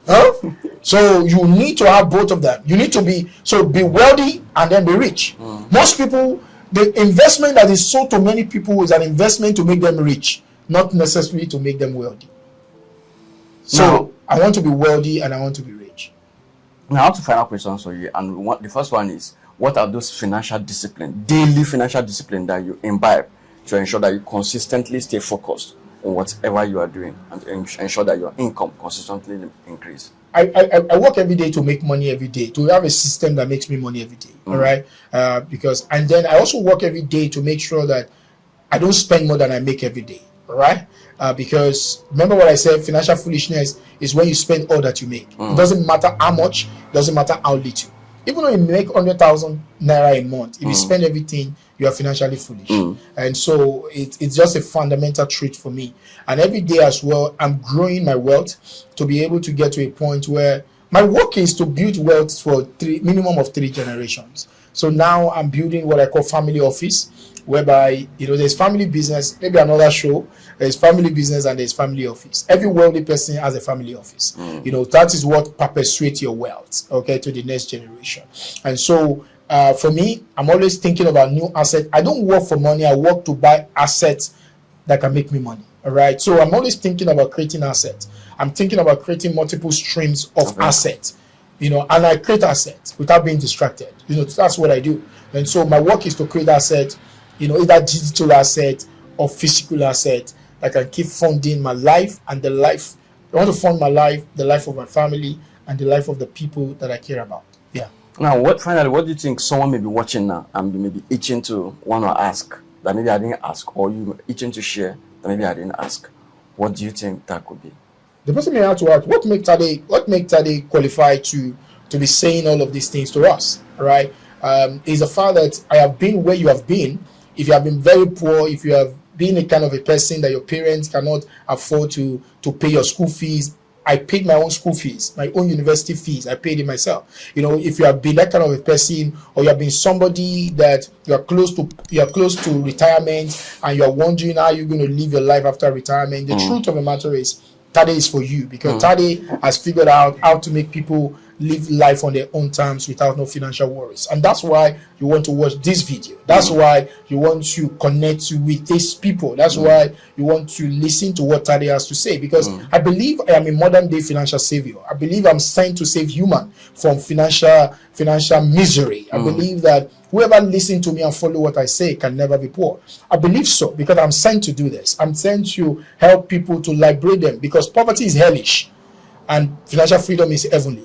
So if you want to move from being hellish position to heavenly position, Tade Cash is for you. I'm the only one that can help you in 3 to 7 years in Africa to become financially free, no matter what, even when you're starting from zero. I have done it for myself, I've done it for a few other persons, and it can happen for you. Yeah. And it's Tade Cash. Thank you, man. Thank you. Thank you so much for this. It's my honor, man. It's my honor to be here today. You shared so much. What's the final word of advice you want to share to audience, maybe on money, finance, sales, or anything? Remember that money is blood. There is no blood money. Remember that money is movement. Money is always moving. And remember that money is weights. That means every time when you wake up in the morning, remember there is no blood money, but money is blood. So what do you want to do? You want to take it just the way you take your blood seriously. If you want to make money, serious money, you have to take money seriously. And if you want to prove that you want to take money seriously, is your financial education. Go for financial education today, and it will change your life. Thank you very much. And it's Tade Cash once again. Thank you so much. Thank you so much. Thank you guys for watching this powerful episode with the one and only Tade Esan, popularly known as Tade Cash. I believe that this has highly impacted you. We do our best to get you high calibers of people like this, to break down things in a most simplest form that can be able to help you in every area of your life. So like to share, people can be able to reach out to you. So you can follow me on Instagram at official Tade Cash, or mostly either on Twitter at X at Tade Cash and Facebook at Tade Cash. It's where, and you can watch videos. Just search me online. You'll see all of those things. You have books you want to sell or anything you want to promote? So if they want my books, they can easily reach out to me. And when they get to the social media, they can say, "Oh, I watched this show and I would like to read of your books." Yes, but I think I've written 8 books. 8 books on sales, on real estate cash flow machine, on the land that you can buy that can make you make money for sure, even when you are sleeping. Where can you get them? You can get it online. You can get it on Tade Cash. Just search Tade Cash online on my website, and then they can order for Try to search the website today. It wasn't open. Tadecash.ng. Okay, .ng. Yeah. Okay. Yes. And what about Amazon? Is it on Amazon? It's on Amazon. My books on Amazon. Just start Tade Cash on Amazon and all of that. Can you list some of the names of those books? Real Estate Cash Flow Machine. Real Estate Cash Flow Machine. Stay Hungry or Go Starving. Shut Up and Collect the Money. Close or Lose. All right. Wealthy Land Buyers and Follow Up or Fold Up, and The Money Code. All these most powerful books on money making. So that is it, guys. You've heard from Tade Cash on how you can be able to reach out to him or get his book or anything that you may want to connect with him for. Thank you once again for this insightful episode. I remind you, your very host Benzik, and thank you for watching. If you haven't subscribe to this channel, hit the like button and share to those who this is going to inspire. You may like to tell them to subscribe and follow and share. Okay, guys, subscribe and follow on Selahmeditate. It's a place to be, and this is going to help you a whole lot, because this is where content that can cost you millions and millions of naira and dollars to get has been shared with you for free. And a very practical time. So right now, you need to just press the subscribe button and just press, and let's go on the financial journey together. I'll see you on the journey. Thank you so much once again. Thank you so much. Pleasure. Thank you so much. Thank you so much. So that's it, guys. I'm going to see you again next time. Cheers.